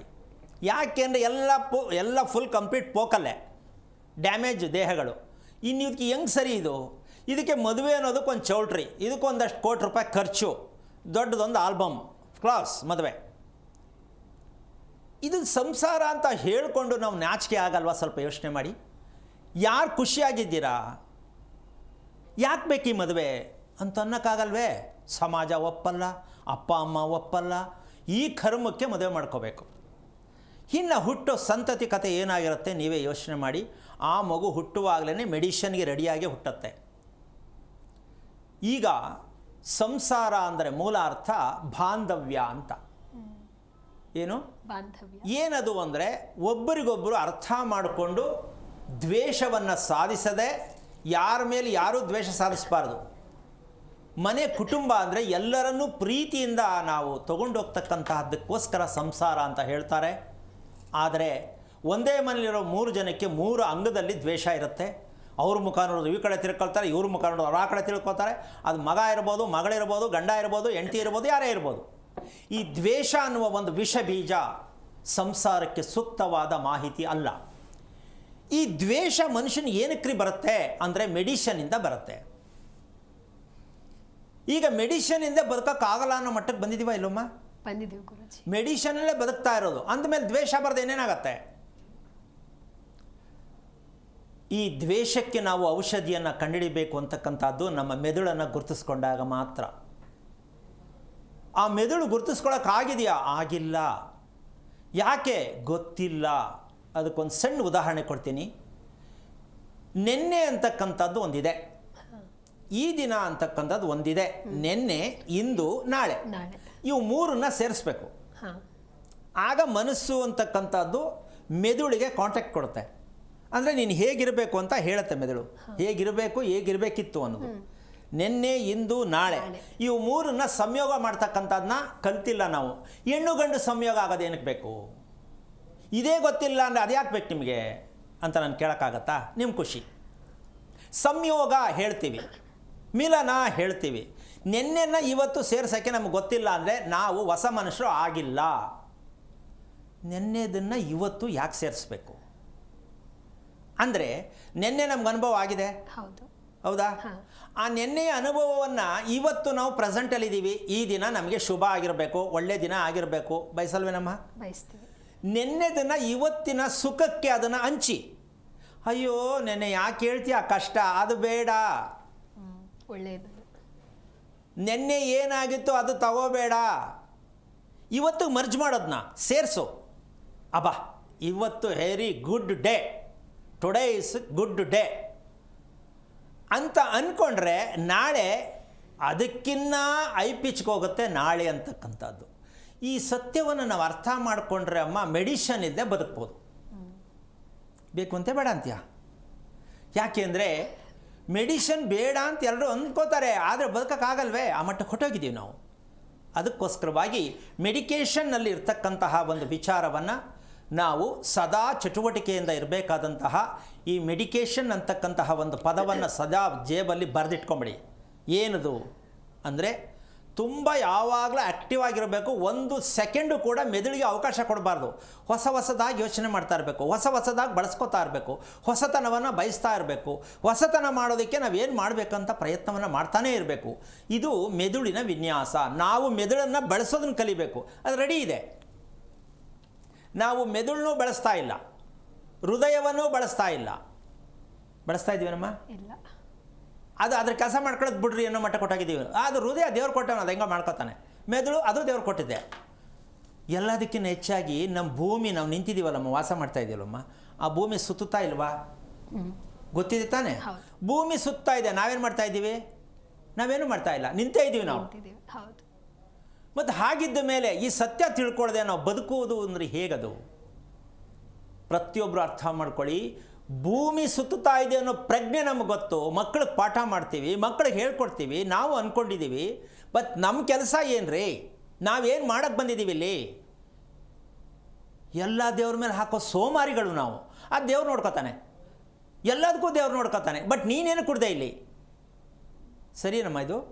ಪ್ರತಿಯೊಂದಕ್ಕೂ ಭಗವಂತನ ಮೇಲೆ ಭಾರ ಹಾಕಿ ಅಂತ ಹೇಳುವಂತಹ ಕಮಂಗಿಗಳಿಗೆ ಏನು ಹೇಳೋಣ ನಾವು? ಎಲ್ಲನೂ ದೇವ್ರ ಮೇಲೆ ಹಾಕ್ಬಿಡೋದಂತೆ. ಮತ್ತು ನೀನು ಮದುವೆ ಯಾಕೆ ಮಾಡ್ಕೊಂಡೆ? ದೇವ್ರು ಹೇಳ್ತಾನೆ, ಅಲ್ಲಿಂದ ಕಳಿಸ್ತಾನೆ ಮೆಸೇಜ್ ಮಾಡಿ, ಮದುವೆ ಮಾಡ್ಕೊಂಡು ಮಾಡ್ಕೊ. ಸಾಧ್ಯನಾ? ಇಲ್ಲ. ಮತ್ತು ಮದುವೆ ಯಾಕೆ ಮಾಡ್ಕೊಂಡೆ, ಮಗು ಯಾಕೆ ಮಾಡ್ಕೊಂಡೆ ಅಂತ ಕೇಳೋಕ್ಕಾಗತ್ತಾ? ನೀವು ತಿಳ್ಕೋಬೇಕು. ಭಗವಂತನ ಮೇಲೆ ಭಾರ ಹೊರಿಸೋದನ್ನು, ಇನ್ನೊಬ್ಬರ ಮೇಲೆ ಭಾರ ಹೊರಿಸೋದನ್ನು ನಾವು ಬಿಡಬೇಕು ಅಂದರೆ ಅವತ್ತು ನಿಮಗೆ ಮೆಡಿಕಲ್ ಬೇಕಾಗಿಲ್ಲ. ನಾವು ಯಾವಾಗ ಇನ್ನೊಬ್ಬರ ಮೇಲೆ ನಾವು ಅವಲಂಬಿಸ್ಕೊಂಡಿರ್ತೀವೋ ನಮಗೆ ಮೆಡಿಕಲ್ ಅವಶ್ಯಕತೆ ಇದೆ. ಹಿಂದಿನ ಜನ್ಮದಲ್ಲಿ ನಾನು ಏನಾಗಿದ್ನೋ ಅಂತ ಯೋಚನೆ ಮಾಡ್ತಕ್ಕಂಥವ್ರಿಗೂ ಒಂದು ಸಣ್ಣ ಮೆಸೇಜ್ ಈ ಮೂಲಕ ಹೇಳ್ತೀನಿ. ಇದು ಇದೆಯಾ ತಾನೇ ಎಲ್ಲರೂ? ಕೆಲವ್ರಿಗೆ ಹಿಂದೆ ನಾನು ಏನು ಮಾಡಿದ್ನೋ, ಏನಾಗಿದ್ನೋ ಅದು ನೀವೇ ರೀ. ಹಿಂದೆ ಏನು ಮಾಡಿದ್ನೋ ಅದು ನೀನೇ, ಈಗಿರೋದು ಅದು ನೀನೇ, ಮುಂದೆ ಹುಟ್ಟೋದು ಅದು ನೀನೇ. ಅಂದಮೇಲೆ ಎಲ್ಲವೂ ನೀನೇ ಆಗಿದ್ಮೇಲೆ ಯಾಕೆ ತಿಳ್ಕೊಳಕ್ಕೆ ಪ್ರಯತ್ನ ಮಾಡ್ತೀಯಾ? ಹಿಂದೆನೂ ನೀನೇ ಆಗಿದೆಯಾ, ಈಗಲೂ ನೀನೇ ಆಗಿದೆಯಾ, ಮುಂದಕ್ಕೂ ನೀನೇ ಆಗ್ತೀಯಾ. Very simple. ಅರಿವಾಗಿದೆಯಾ ನಮ್ಮ ಜನಕ್ಕಿದು? ಇಲ್ಲ ಗುರುಜಿ. ಓದ್ ಜನ್ಮದಲ್ಲಿ ಏನಾಗಿದ್ನೋ ಅಂದರೆ ಅದು ನೀನೇ ಅಪ್ಪ. ನೀನು ಏನೇನು ಮಾಡಿದೋ ನಿನಗೆ ಗೊತ್ತಿರುತ್ತೆ. ಅಂದರೆ ನಿನಗೆ ಮರುವು ಅಷ್ಟೇ ಗೊತ್ತಿರುತ್ತೆ. ಮರುವು ಯಾಕೆ ಅಂದರೆ ಮೆದುಳಿಗೆ ಅವಕಾಶ ಕೊಡು, ಹೇಳ್ಕೊಡುತ್ತೆ ನೀನು ಹಿಂದೆ ಏನು ಮಾಡಿದ್ದೆ ಅಂತ. ನೀನು ಮೆದುಳಿಗೆ ಅವಕಾಶ ಕೊಡ್ತಾ ಇಲ್ಲ. ಅದಕ್ಕೆ ಏನು ಮಾಡಿದ್ನೋ ಏನು ಕರ್ಮ ಮಾಡಿದ್ನೋ ಅನ್ಕೊ ಪೇಚ್ಕೋ. ಹಾಗೆ ಹಿಂದೆ ಈಗ ಮುಂದೆ ಅಂತಕ್ಕಂಥದ್ದೆಲ್ಲವೂ ಪಾತ್ರ ನಮ್ಮದೇ ರೀ. ನೀವು ಇವತ್ತೇನು ಮಾಡ್ತೀರೋ ನಾಳೆಗೆ ಸಿಕ್ಕತ್ತೆ, ನಿನ್ನೆ ಏನು ಮಾಡಿದ್ರೋ ಇವತ್ತಿಗೆ ಸಿಕ್ಕಿದೆ. ಇದು ವೆರಿ ಸಿಂಪಲ್ ಲಾಜಿಕ್. ಅದನ್ನು ಬಿಟ್ಟು ಅದನ್ನು ಯಾರ ಹತ್ರ ಹೋಗಿ ಭವಿಷ್ಯ ಜ್ಯೋತಿಷ್ಯ ಕೇಳಕ್ಕೆ ಹೋಗ್ತೀನಿ ಅಂದರೆ ಎಷ್ಟು ಮಟ್ಟಕ್ಕೆ ಸರಿ? ಹೇಳಿದಷ್ಟು ಸುಲಭ ಇವಾಗ ನಾನು ಹೇಳಿದೆ. ನೀವೇ ಆಗಿದ್ರಿ, ನೀವೇ ತಿಳ್ಕೋಬೇಕು ಅಂತ. ಅದು ಬರಬೇಕೇ, ನಮ್ಮಲ್ಲಿ ತಿಳ್ಕೊಳಕ್ಕೆ ಬರಬೇಕಲ್ಲ. ಅದಕ್ಕೆ ಯಾರು ಬೇಕಾಗತ್ತೆ? ಒಬ್ಬರು ಸರಿಯಾದ ಮಾರ್ಗದರ್ಶನ ಕೊಡ್ತಕ್ಕಂಥ ಗುರುಗಳು ಬೇಕಾಗತ್ತೆ. ನೋ ಮಾರ್ಕೆಟಿಂಗ್ ಗುರುಗಳು. ಮಾರ್ಕೆಟಿಂಗ್ ಗುರುಗಳಾಗಲ್ಲ. ಏನು, ಈ ಕಡೆ ಎಳ್ಳೆಣ್ಣೆ ಹಚ್ಚಿ, ಈ ಕಡೆ ತುಪ್ಪದ ದೀಪ ಹಚ್ಚಿ, ಈ ಬಿಳಿ ಬಟ್ಟೆ ಹಾಕ್ಕೊಂಡು ಈ ಕಡೆ ಹೋಗಿ ನಂಬರ್ 8 3 ಸಲ ಬರೋ ವೆಹಿಕಲ್ ತೊಗೊಳ್ಳಿ, ಈ ಹೇಳ್ತಾರಲ್ಲ ಮಾರ್ಕೆಟಿಂಗ್ ಗುರುಗಳು, ಅವ್ರ ಸವಾಸ ಹೋಗಬಾರ್ದು. ಮಾರ್ಗವನ್ನು ತೋರಿಸುವವರು ನಿಜವಾದ ಗುರು. ನೀವು ಈ ರಸ್ತೆಯಲ್ಲಿ ಪ್ರಯಾಣ ಮಾಡಿ ಅಂದ ಮೇಲೆ ಆ ರಸ್ತೆಯಲ್ಲಿ ಹೋಗ್ಬೇಕಾದ್ರೆ ನಿಮ್ಗೇನು ಸಿಗಬೇಕು ಸಿಕ್ಕತ್ತೆ. ನೀವು ಹೋಗ್ಬೇಕಾದ್ರೆ ಬೆಂಗಳೂರಿಗೆ, ಮೈಸೂರಿಗೆ, ನೀವು ಹೋಗ್ತಾ ಇರೋದು ತಿರುಪತಿ ಕಡೆಗೆ ಹೋದರೆ ಎಲ್ಲಿಂದ ಹೋಗೋಕ್ಕಾಗತ್ತೆ? ಕಾರಣ ಏನಂದರೆ, ಇನ್ನೊಬ್ಬರ ಮೇಲೆ ನಾವು ಯಾವ ಕಾರಣಕ್ಕೂ ಅವಲಂಬನೆ ಮಾಡ್ಕೊಳ್ಳೋದನ್ನು ಮೊದಲು ಬಿಡಬೇಕು. ಅದು ಗಂಡ ಇರ್ಬೋದು, ಹೆಂಡತಿ ಇರ್ಬೋದು. ನನ್ನಲ್ಲೂ ನೀನಿಲ್ಲ, ನಿನ್ನಲ್ಲಿ ನಾನಿಲ್ಲ ಅಂದಮೇಲೆ ಯಾಕೆ ಯೋಚನೆ ಮಾಡ್ತೀಯಾ? ಗಂಡ ಹೆಂಡತಿ ವಿಷಯ ಕಣಮ್ಮ. ನನ್ನಲ್ಲಿ ನೀನಿಲ್ಲ, ನಿನ್ನಲ್ಲಿ ನಾನಿಲ್ಲ, ಸಾಧ್ಯನಾ ಇದು? ಅಂದಮೇಲೆ ಯಾವ್ರ ಬಗ್ಗೆ ತಲೆ ಕೆಡಿಸ್ಕೊತೀರಾ? ನನ್ನ ಗಂಡ ಸರಿ ಇಲ್ಲ, ನನ್ನ ಹೆಂಡತಿ ಸರಿ ಇಲ್ಲ, ಯಾಕೆ ಹೋಗ್ತೀರಾ ಅದು ವಿಷಯಕ್ಕೆ? ನೀನಾಗೋ, ಅವನಾಗ್ತಾನೆ. ಇಲ್ಲಿ ಆಗ್ತಾ ಇರೋದು ವಿರುದ್ಧ ಪದ. ನಾವಿಬ್ಬರು ಇಲ್ಲದೆ ಪ್ರಪಂಚ ಇಲ್ಲ. ಇದನ್ನು ತಿಳ್ಕೋಬೇಕು.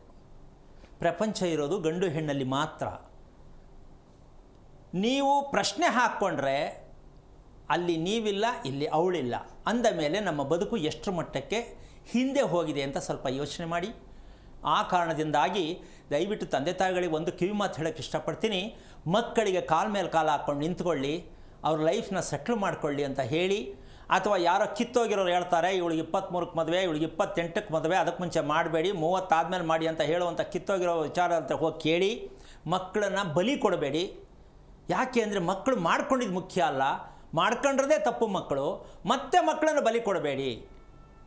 ಆದ ಕಾರಣದಿಂದಾಗಿ ಈಗ ನೀವು 25 ವರ್ಷ ಮೇಲ್ಪಟ್ಟ ಮಕ್ಕಳಿಗೆ ಮದುವೆ ಆಗಿ ಮಕ್ಕಳು ಮಾಡ್ಕೋತಾರೆ ಅಂದರೆ ಅವ್ರ ಹೊಟ್ಟೆಯಲ್ಲಿ ಹುಟ್ಟುವ ಮಕ್ಕಳು ಅವರಿಗೆ ಹಿಂಸೆ ಕೊಡುವ ಕ್ರೂರಿಗಳಾಗಿ ಹುಟ್ಟುತ್ತಾರೆ. 25ರ ನಂತರ ಯಾವ ಹೆಣ್ಣು ತಾಯ್ತನಕ್ಕೆ ರೆಡಿ ಆಗ್ತಾಳೆ ಅನ್ನೋದು ನಿಜಕ್ಕೂ ಅದು ಯಾವುದೇ ಒಂದು ವಿಚಾರದಲ್ಲೂ ಇದಕ್ಕೆ ವೈಜ್ಞಾನಿಕವಾಗಲಿ ಆಧ್ಯಾತ್ಮಿಕವಾಗಲಿ ಅವಕಾಶ ಇಲ್ಲ. ಆದರೆ ಇವತ್ತಾಗಿರೋ ಪ್ರಪಂಚ ಏನಾಗ್ತಾ ಇದೆ ಅಂದರೆ, ಮದುವೆ ಅಂತಕ್ಕಂಥದ್ದು ಎಲ್ಲೋ ಇರೋ ದೂರದಲ್ಲಿರ್ತಕ್ಕಂಥದ್ದು ಒಂದು ಅಜ್ಞಾನತ್ವವಾಗಿ ಉಳ್ಕೊಂಡಿದೆ. ಮದುವೆ ಅನ್ನೋದು ಜ್ಞಾನ. ಆದರೆ ನಾವು ಮದುವೆಗೆ ಹೆದರ್ತಾ ಇದ್ದೀವಿ ಅಂದರೆ ನಮ್ಮ ದೇಹದಲ್ಲಿ ಎಲ್ಲವೂ ವಿಷವಾಗಿದೆ. ಯಾರು ಮದುವೆಗೆ ಒಪ್ತಾ ಇಲ್ಲ, ಅವ್ರ ದೇಹ ಎಲ್ಲ ವಿಷ ಆಗಿದೆ ಅಷ್ಟೇ. ಬಲವಂತಕ್ಕೆ ಅಪ್ಪ ಅಮ್ಮನಿಗೋಸ್ಕರ ಮದುವೆ ದಯವಿಟ್ಟು ಮಾಡಬೇಡಿ. ಅಥವಾ ನಿಮ್ಮ ಪ್ಲ್ಯಾನ್ ಹಾಕ್ಕೊಂಡು ಮಕ್ಕಳು ಮದುವೆ ಮಾಡೋಕ್ಕೆ ಹೋಗಬೇಡಿ. ಇದನ್ನು ಒಂದು ಕಿವಿ ಮಾತು ಹೇಳೋಕ್ಕೆ ಇಷ್ಟಪಡ್ತೀನಿ, ಆರ್ಡರ್ ಮಾಡ್ತಾ ಇಲ್ಲ. ಇದರ ಮಧ್ಯ ಜ್ಯೋತಿಷ್ಯ ಕೇಳ್ಕೊಂಡು, ಶಾಸ್ತ್ರ ಕೇಳ್ಕೊಂಡು, ಕುಜದೋಷ ರಾಹುದೋಷ ಅಂದ್ಕೊಂಡು ಮಕ್ಕಳನ್ನ ಹಾಳು ಮಾಡಬೇಡಿ. ತಲೆ ಮೇಲೆ ಕಲ್ಲು ಹಾಕಬೇಡಿ. ನಿಮ್ಮ ಪ್ರಜ್ಞಾಸ್ಥಿತಿ ಇಲ್ಲದೆ ನಿಮ್ಮ ಮಕ್ಕಳು ಮಾಡ್ಕೊಂಡಿದ್ದೀರಾ, ತಡವಾಗಿ ಮದುವೆ ಮಾಡ್ಕೊಂಡಿದ್ದೀರಾ. ಇದೆಲ್ಲವೂ ಆಗ್ತಾ ಇರೋದಕ್ಕೆ ಏನು ಸಿಕ್ಕತ್ತೆ ಅಂದರೆ, ನೆಕ್ಸ್ಟ್ ಜನ್ರೇಷನ್ ಹುಟ್ಟುವ ಮಗು ಹೆಣ್ಣಿರ್ಬೋದು ಗಂಡಿರ್ಬೋದು ಏನಾಗಿರುತ್ತೆ, 25 ವಯಸ್ಸಿನ ನಂತರ ಹುಟ್ಟುವ ಮಕ್ಕಳು ಯಾವ ರೀತಿ ಮಕ್ಕಳು ಹುಡ್ತಾರೆ ಅಂತಕ್ಕಂಥ ವಿಷಯಕ್ಕೊಂದು ಸಣ್ಣ ಜಲಕ್ ಕೊಡ್ತೀನಿ. ಏನಂದರೆ, ಆ ಹುಟ್ಟುವ ಮಗು ಋತುಕ್ರಿಯೆ ಚೆನ್ನಾಗಿರಲ್ಲ. ನೆಕ್ಸ್ಟ್ ಹೆಣ್ಣು ಮಗು ಹುಟ್ಟಿದ್ರೆ 25ರ ನಂತರ ಮದುವೆ ಆದರೂ ಹುಟ್ಟುವಂಥ ಹೆಣ್ಣು ಮಗು, ಆ ಮಗುವಿನ ಋತುಕ್ರಿಯೆಗಳು ಚೆನ್ನಾಗಿಲ್ಲ. ಯಾಕೆ? ನೀವು ಋತುಕ್ರಿಯೆಗಳನ್ನು ಗಾಳಿಗೆ ತೋರಿ ನಿಮ್ಮ ಇಷ್ಟ ಬಂದಾಗ ಬಂಧನದಲ್ಲಿ ಮದುವೆ ಮಾಡ್ಕೊಂಡು ಮಗುವನ್ನು ಪಡ್ಕೊಂಡಿದ್ದೀರಾ. ಆ ಬಂಧನದಲ್ಲಿರ್ತಕ್ಕಂಥ ಮಗು ತನ್ನ ಋತುಕ್ರಿಯೆ ಬೇಗ 9 ವರ್ಷ 8 ವರ್ಷಕ್ಕೆ ನೆಕ್ಸ್ಟ್ ಬರ್ತಾ ಇರ್ತಕ್ಕಂಥ, ಈಗ ಆಲ್ರೆಡಿ ಪ್ರೆಸೆಂಟಲ್ಲಿದೆ 13 14 ವರ್ಷಕ್ಕೆ ಆಗ್ತಾ ಇದ್ದಂತಹ ಋತುಚಕ್ರ ಇವತ್ತು 8 9ಕ್ಕೆ ಆಗ್ತಾ ಇದೆ ಅಂತ ತಿಳ್ಕೊಳ್ಳಿ. ಎಷ್ಟು ಮೆಡಿಷನ್ ಪ್ರಭಾವದಿಂದ ಮಕ್ಕಳು ಹಾಳಾಗ್ತಾ ಇದ್ದಾರೆ. 8 9ಕ್ಕೆ ಆಗಿದ್ದಂತಹ ಋತುವಾದಂಥ ಹೆಣ್ಣಿಗೆ 25 26 ವರ್ಷಕ್ಕೆ ಮದುವೆ ಮಾಡಿ ಆ ಮಗುನ ಎಷ್ಟು ಹಿಂಸೆ ಕೊಟ್ಟಿರ್ತೀರಾ, ಎಷ್ಟು ಶಿಕ್ಷೆ ಕೊಡ್ತೀರಾ. ಇಂಥ ಮಗು ಮದುವೆ ಅಂತ ಕೊಡ್ತಕ್ಕಂಥದ್ದು ಎಂಥ ಪಾಷಾಣ ಔಷಧಿ ಅನ್ನೋದು ನೀವೇ ಯೋಚನೆ ಮಾಡಿ. ಈ ಸತ್ಯವನ್ನು ಅರ್ಥ ಮಾಡ್ಕೊಳ್ಳದೆ ಸಂಸಾರಕ್ಕೊಂದು ಕೆಟ್ಟ ಹೆಸರು ತರೋದು, ಮದುವೆ ಅಂತಕ್ಕಂಥದ್ದಕ್ಕೊಂದು ಕೆಟ್ಟ ಹೆಸರು ತರೋದು ಆಲ್ರೆಡಿ ಆಗೋಗಿದೆ. ನಾವು ನಂಬಿಕೆ ಕಳ್ಕೊಂಡ್ಬಿಟ್ಟಿದ್ದೀವಿ. ಮದುವೆ ಗ್ಯಾರಂಟಿ ಇಲ್ಲ, ಸಂಸಾರ ಗ್ಯಾರಂಟಿ ಇಲ್ಲ, ಮಕ್ಕಳು ಗ್ಯಾರಂಟಿ ಇಲ್ಲ, ನಮ್ಮ ಜೀವನ ಗ್ಯಾರಂಟಿ ಇಲ್ಲ. ಈ ಜೀವನ ಬೇಕಾ? ಇದೆಲ್ಲವೂ ಯಾರು ಮಾಡಿರೋದು? ನಾನೇನೇ ಅಂತ ನೀವು ಒಪ್ಕೋಬೇಕು, ಬೇರೆಯವರಲ್ಲ. ಅಪ್ಪ ಅಮ್ಮ ಸರಿ ಇಲ್ಲ, ಪ್ರಪಂಚ ಸರಿ ಇಲ್ಲ, ಅಲ್ಲ, ನನ್ನದೇ ಪಾತ್ರ, ಈ ಪಾತ್ರ ಚೆನ್ನಾಗಿಲ್ಲ, ನನಗೆ ಸಿಕ್ಕಾಕ್ಕೊಂಡಿದ್ದೀನಿ, ನನ್ನ ಕುಟುಂಬ ಸಿಕ್ಕಾಕ್ಕೊಂಡಿದೆ ಅನ್ನೋ ಸತ್ಯವನ್ನು ತಿಳ್ಕೊಳ್ಳೋಕ್ಕೆ ಪ್ರಯತ್ನ ಮಾಡಿ. ಗುರುಜಿ ತಿಳಿಸ್ಕೊಡ್ತಾ ಇದ್ರಿ, ಭಗವಂತನ ಮೇಲೆ ಭಾರ ಹಾಕದೆ ಔಷಧಿ ಇಲ್ಲದೆ ಬದುಕೋದೆ ನಿಜವಾದ ಸಂಸಾರದ ಅರ್ಥ, ಹಾಗೆ ಮದುವೆಯ ಮೂಲಾರ್ಥವನ್ನು ತಿಳಿಸ್ಕೊಡ್ತಾ ಇದ್ರಿ. ಮುಂದಿನ ವಿಚಾರದ ಕುರಿತಂತೆ ತಿಳಿಸಿಕೊಡೋದಾದ್ರೆ, ಈಗ ನಾವು ಇದೆಲ್ಲ ಯಾರಿಗೇ ಆಗಲಿ ಬೇಸರ ಆಗ್ತಕ್ಕಂಥದ್ದು ಕೂಡ ತುಂಬ ಆಗತ್ತೆ. ಹೌದು, ಏನಿದು ಈ ಥರ ಹೇಳ್ಬಿಟ್ರೆ ನಾವು ಹೇಗೆ ಬದುಕೋದು? ಮಕ್ಕಳ ಭವಿಷ್ಯವನ್ನು ನೋಡಬೇಕು ನಾವು. ಮಕ್ಕಳು ಸರಿಗಾಗದೆ, ವಯಸ್ಸು ಕರೆಕ್ಟಾಗಿ ಆಗದೆ, ಬುದ್ಧಿ ಬರದೆ, ಅವ್ರನ್ನ ಸರಿ ಮಾಡದೆ ನಾವು ಮದುವೆ ಮಾಡೋಕ್ಕಾಗತ್ತಾ ಅನ್ನೋ ಕೆಲವ್ರಿಗೆ ಯೋಚನೆ ಮಾಡೋಂಥ ಪ್ರಸಂಗ ಕೂಡ ಬರುತ್ತೆ. ಆಮೇಲೆ ಮದುವೆ ಮಾಡ್ಕೊಳ್ಳೋರು ಕೂಡ ಯೋಚನೆ ಮಾಡ್ತಾರೆ. ಹಂಗಂತ ಹೇಳ್ದಂಗೆ ಸಿಕ್ಕ ಹುಡುಗನ ಜೊತೆ ಮದುವೆ ಮಾಡ್ಕೊಂಬಿಡೋದ, ಸಿಕ್ಕ ಹುಡುಗಿ ಜೊತೆ ಮದುವೆ ಮಾಡ್ಕೊಂಬಿಡೋದ, ಸರಿ ಇಲ್ಲದೇರು ಮದುವೆ ಮಾಡ್ಕೊಂಬಿಡೋದ? ಈ ಪ್ರಶ್ನೆ ಹಲವಾರು ಉದ್ಭವ ಆಗತ್ತೆ. ಇದಕ್ಕೆ ಉತ್ತರ ಇಷ್ಟೇ, ಯಾರಿಗೆ ಯಾರು ಮದುವೆ ಮಾಡ್ಕೋಬೇಕು, ಯಾರು ಯಾರನ್ನು ಮದುವೆ ಮಾಡ್ಕೋಬೇಕು, ಯಾರು ಯಾರನ್ನು ಆರಿಸ್ಕೋಬೇಕು ಅಂತಕ್ಕಂಥದ್ದು ಯಾವ ಕಾರಣಕ್ಕೂ ನಮ್ಮ ಕೈಯಲ್ಲಿಲ್ಲ, ಶಾಸ್ತ್ರ ಹೇಳೋರ ಕೈಯಲ್ಲಿಲ್ಲ, ತಂದೆ ತಾಯಿ ಕೈಯಲ್ಲಿಲ್ಲ, ಭಗವಂತನ ಕೈಯಲ್ಲೇ ಇಲ್ಲ. ಯಾರಿಗೆ ಯಾರು ಮದುವೆ ಆಗಬೇಕು ಅಂತ ಭಗವಂತನೂ ಕೂಡ ಫಿಕ್ಸ್ ಮಾಡಿಲ್ಲ. ಅಕಸ್ಮಾತ್ ಹೇಳಿಕೊಂಡ್ರೆ ಅದನ್ನು ಸುಳ್ಳು ಹೇಳ್ತಾ ಇದ್ದೀವಿ ಅಂತ ಅರ್ಥ. ಕೆಲವರು ಗಾದೆ ಮಾತು ಹೇಳ್ತಾರೆ, ಹಿರಿಯರು ಹೇಳೋದೆಲ್ಲ ಸತ್ಯ ಅಂತಾರೆ. ನಾನು ಇದರಲ್ಲಿ ವಿರುದ್ಧವಾಗಿ ಹೇಳ್ತೀನಿ. ಇದೆಲ್ಲ ಭಗವಂತ ಎಣದಿರೋ ಬ್ರಹ್ಮಗಂಟು ಅಂತಾರೆ. ಹಂಗಿದ್ದ ಮೇಲೆ ಇದನ್ನು ಒಪ್ಕೊಂಡ್ರ ಮಟ್ಟಕ್ಕೆ ನಿಜಕ್ಕೂ ಆಗ್ತಾ ಇದೆಯಮ್ಮ? ಈಗ ನೀವು ಬ್ರಹ್ಮಗಂಟು ಹಾಕಿದಿರಲ್ಲಪ್ಪ, ಮದುವೆ ಮಾಡಿಸಿದಿರಲ್ಲ ಬ್ರಹ್ಮಗಂಟು, ಅದು ಯಾಕೆ ಕಿತ್ಕೊಂಡೋಯ್ತು ಮತ್ತಾಗಾದರೆ? ನಾನು ಆ ಪ್ರಶ್ನೆ ಕೇಳ್ತೀನಿ ಅವ್ರಿಗೆ. ಯಾವುದೋ ಒಂದು ಜನ್ಮ ಜನ್ಮಾಂತರ ಸಂಬಂಧ ಅಂತ ಹೇಳುವಂಥ ಭೂಪರಿಗೆ ನಾನು ಕೇಳೋ ಪ್ರಶ್ನೆ, ಯಾಕೆ ಕಿತ್ಕೊಂಡೋಯ್ತು ಹಾಗಾದರೆ? ಹಾಗಿದ್ದ ಮೇಲೆ ಅದು ನಿಮ್ಮ ಕಲ್ಪನೆ, ಬ್ರಹ್ಮಗಂಟು ಕಲ್ಪನೆ. ಇದು ಸತ್ಯ ಇಷ್ಟೇ. ನಿಜವಾಗೂ ಮಾಡಬೇಕಾದದ್ದು ಯಾವ ಹೆಣ್ಣು ಯಾವ ಗಂಡಕ್ಕೆ ಸಿಗಬೇಕು, ಯಾವ ಗಂಡು ಯಾವ ಹೆಣ್ಣಿಗೆ ಸಿಗಬೇಕು ಅನ್ನೋದು ಅದು ನನ್ನದೇ ಪಾತ್ರ, ನಮ್ಮದು ಅಲ್ಲ, ನನ್ನದೇ ಪಾತ್ರ. ನನಗೆ ಈ ರೀತಿ ಹೆಂಡತಿ ಸಿಗಬೇಕು ಅಂತ ನಾನು ಅಪ್ಲಿಕೇಶನ್ ಹಾಕೋಕ್ಕಾಗಲ್ಲ. ಯಾಕೆ? ನಾನು ಹಿಂದೆ ಮನುಷ್ಯ ಅಂತ ಹೆಣ್ಣಾಗಿ ಹುಟ್ಟಿದ್ನೋ ಗಂಡಾಗಿ ಹುಟ್ಟಿದ್ನೋ ಹುಟ್ಟಿದ್ವಿ ನಾವು, ಓಕೆ? ಆ ಹೆಂಡ್ತಿನೋ ಗಂಡನ್ನೋ ಸರಿಯಾಗಿ ರೀತಿ ಅರ್ಥ ಮಾಡ್ಕೊಳ್ಳದೆ ಬಳಸದೇ ಇದ್ದಾಗ ಈ ಜನ್ಮಕ್ಕೆ ಸರಿಯಾದ ಹೆಂಡತಿ ಸಿಕ್ಕಲ್ಲ. That's revenge. ನೀನು ಏನು ಮಾಡಿದ್ದೆ ಅದ್ರ ಪ್ರತಿಫಲ ನಿಮ್ಗೆ ಫಲ ಸಿಕ್ಕತ್ತೆ. ಹೆಂಡತಿಯನ್ನು ಗೋಳಾಕೋಬಾರ್ದು ಅಂತ ಹೇಳುತ್ತೆ, ಯಾರು ಗೋಳಾಕೊಳ್ಳಲ್ಲ? ಹೆಂಡತಿ ಗಂಡನ ಗೋಳಾಕೋಬಾರ್ದು ಅಂತ ಹೇಳುತ್ತೆ, ಯಾರು ಗೋಳಾಕೊಳ್ಳಲ್ಲ? ಗೋಳಾಕೊಳ್ಳೋದು ಏನಕ್ಕೆ ಅಂದರೆ ಸಂಸಾರ ಮಾಡೋಕ್ಕೆ ಅಂತ ಅವ್ರು ತಿಳ್ಕೊಂಡಿದ್ದಾರೆ. ಸಂಸಾರ ಮಾಡೋಕ್ಕೆ ಹೆಣ್ಣು ಗಂಡನ ಗೋಳಾಕೊಳ್ಳೋದು, ಗಂಡು ಹೆಣ್ಣನ ಗೋಳಾಕೊಳ್ಳೋದು ಅಲ್ಲ. ಮತ್ತೇನದು? ನಿಮ್ಮ ಏಕೈಕ ಪಾತ್ರ ಆಗಿರಬೇಕಲ್ಲಿ. ನಿನ್ನ ಪಾತ್ರ ಏನು ಫಸ್ಟ್ ಡಿಸೈಡ್ ಮಾಡು. ಗಂಡನ ಪಾತ್ರ, ಹೆಂಡತಿ ಪಾತ್ರ ಯಾರೂ ಕೇಳಂಗಿಲ್ಲ. ಅವಳು ಯಾಕೆ ಹೆಂಗೆ, ಇವನೇ ಯಾಕೆ ಹೆಂಗೆ, ದಟ್ ಈಸ್ ರಾಂಗ್. ಇದೇ ನಮಗೆ ಹುಚ್ಚುತನ, ಇದೇ ನಮಗೆ ಮೆಡಿಷನ್ ಆಗಿರೋದು. ನಿನ್ನ ಪಾತ್ರ ಯಾವುದು ನೀನು ನಿರೂಪಣೆ ಮಾಡು. ನಾನು ಯಾರು ಅಂತ ತೋರಿಸು, ನಾನು ಎಲ್ಲಿದ್ದೀನಿ ಅನ್ನೋದು ತೋರಿಸು. ಆಮೇಲೆ ಆಟೋಮೆಟಿಕ್ಕಾಗಿ ಅಲ್ಲಿ ಲೈಟ್ ಆನ್ ಆಗತ್ತೆ, ನಿನ್ನ ಕಡೆ ತಿರುಗತ್ತೆ ಫೋಕಸ್ ಲೈಟು. ಏನಮ್ಮ? ಹೌದು ಗುರುಜಿ. ನೀನು ಪ್ರೂವ್ ಮಾಡೋಕ್ಕೆ ರೆಡಿ ಇಲ್ಲ, ಸರಿ ಇಲ್ಲ ಅಂದರೆ ದೇವರೇ ಸರಿ ಇಲ್ಲ ಅಂತ ಬೈಯೋ ಜನ ಇದ್ದಾರೆ ನಮ್ಮ ದೇಶದಲ್ಲಿ. ಆ ದೇವರು ಆಳ್ದೇವರು ಅಂತಾರೆ. ಕೋಪ ಬಂದಾಗ ದೇವ್ರು ಬಿಟ್ಬಿಟ್ರು ಆಳ್ದೇವರು ಅಂತಾರೆ. ಏನಮ್ಮ? ಇಂಥ ಜನ ನಮ್ಮಲ್ಲಿ ಉಟ್ಕೊಂಡ್ಬಿಟ್ಟಿದ್ದಾರೆ. ಆಳ್ದೇವ್ರು ನನಗೆ ಯಾಕೆ ಹಿಂಗೆ ಕೊಟ್ಟ ಅಂತಾರೆ. ಆವಾಗ ನಿಮಗೆ ನೋಡಿ, ಸ್ವಲ್ಪ ನೀವೇ ತಪ್ಪು ಮಾಡಿಕೊಂಡು ದೇವರನ್ನ ಆಳ್ದೇವರು ಅಂತೀರಾ. ಅದನ್ನೇ ನಿಮ್ಮ ಬಾಯಲ್ಲಿ ಎಲ್ಲವನ್ನು ಭಗವತ್ ಪ್ರಾಪ್ತಿ ಅಂತಕ್ಕಂಥದ್ದು. ಪ್ರತಿ ಒಂದು ಸಂದರ್ಭವನ್ನು, ಪ್ರತಿ ಸಮಯವನ್ನು, ಪ್ರತಿ ಕ್ಷಣವನ್ನು ಭಗವಂತನಿಗಾಗಿ ನಾನು ಮೀಸಲಿಟ್ಟಿದ್ದೀನಿ ಅಂತ ಒಂದು ಸಲ ನೀವು ಪ್ರಾರ್ಥನೆ ಮಾಡ್ಕೊಳ್ಳಿ. ಒಂದು ಸಲ ನೀವು ದಿನದಲ್ಲಿ ಪ್ರಾರ್ಥನೆ ಮಾಡಿ, ಭಗವಂತನಿಗಾಗಿ ನಾನು ಸಂಸಾರ ಮಾಡ್ತಾ ಇದ್ದೇನೆ, ಭಗವಂತನಿಗಾಗಿ ನಾನು ಕಸ ಹೊಡಿತಾ ಇದ್ದೀನಿ, ಭಗವಂತನಿಗಾಗಿ ನಾನು ಅಡುಗೆ ಮಾಡ್ತಾ ಇದ್ದೀನಿ. ಈ ಪ್ರಜ್ಞೆ ನಿಮ್ಮಲ್ಲಿ ಬಂದರೆ ನಿಮ್ಮ ಪಾತ್ರ ಅಲ್ಲಿ ಇನ್ನೊಂದು ಜನ್ಮ ಅನ್ನೋದಿದ್ದರೆ ಅಲ್ಲಿ ಅದರ ಮೊಳಕೆ ಹೊಡೆಯುತ್ತೆ.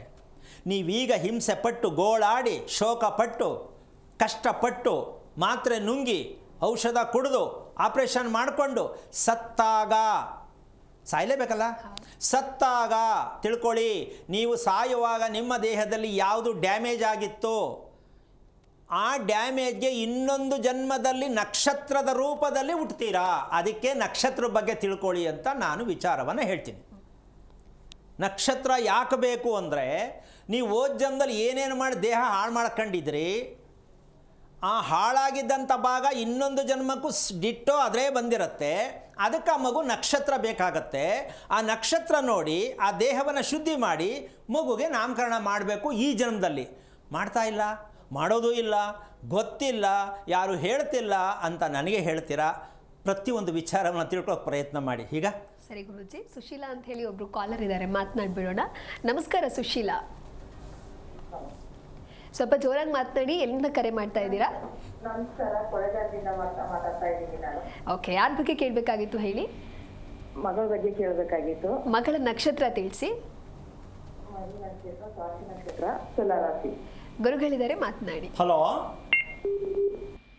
ಹಲೋ ಹಲೋ ಸರ್, ನಮಸ್ಕಾರ. ನಾರಾಯಣ, ಹೇಳಿ, ನಮಸ್ಕಾರ ಸರ್. ಜೋರಾಗಿ ಮಾತಾಡಿ. ಸರ್, ನನ್ನ ಮಗಳ ಬಗ್ಗೆ ಕೇಳಬೇಕಾಗಿತ್ತು. ಏನು ಓದಿದ್ದೀರಾ ತಾವು?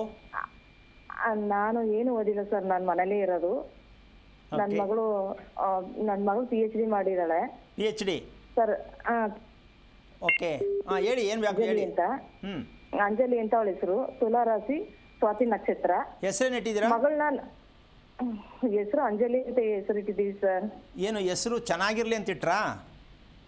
ಸರ್, ನನ್ಗೆ ಚಿಕ್ಕ ವಯಸ್ಸಲ್ಲೇ ಮದುವೆ ಮಾಡಿದ್ರು ನಮ್ಮ ತಂದೆ ತಾಯಿ. 7, 8, 12 ವರ್ಷಕ್ಕೆಲ್ಲ 13 ವರ್ಷಕ್ಕೆಲ್ಲ ಮಕ್ಕಳಾಗೋಯ್ತು ನನಗೆ. ಭಾರಿ ಆಗ ಒಳ್ಳೆದಾಯ್ತು. ನಮ್ಮ ಮನೇಲಿ ಕೂಡು ಕುಟುಂಬ, ಮನೆ ಒಳಗಡೆ ಹೊರಗ್ ಹೋಗೋದು ಗೊತ್ತಿಲ್ಲ, ಬರೋದು ಗೊತ್ತಿಲ್ಲ, ಯಾರು ಏನ್ ಮಾಡ್ಬೇಕು ಅನ್ನೋದು ಗೊತ್ತಿರ್ಲಿಲ್ಲ. ಹೆಸರು ಹೆಂಗೆ ಅದಕ್ಕೆ ಆ ಟೈಮ್ಗೆ ಆ ಹೆಸರು ಅನುಭವಿಸ್ತಾ ಇಟ್ಟಿದ್ದೀವಿ. ಇದೀವಿ. ಓಕೆ, ಈಗ ಏನಾಗಬೇಕಿತ್ತು ನಿಮ್ಮ ಮಗಳ ಬಗ್ಗೆ?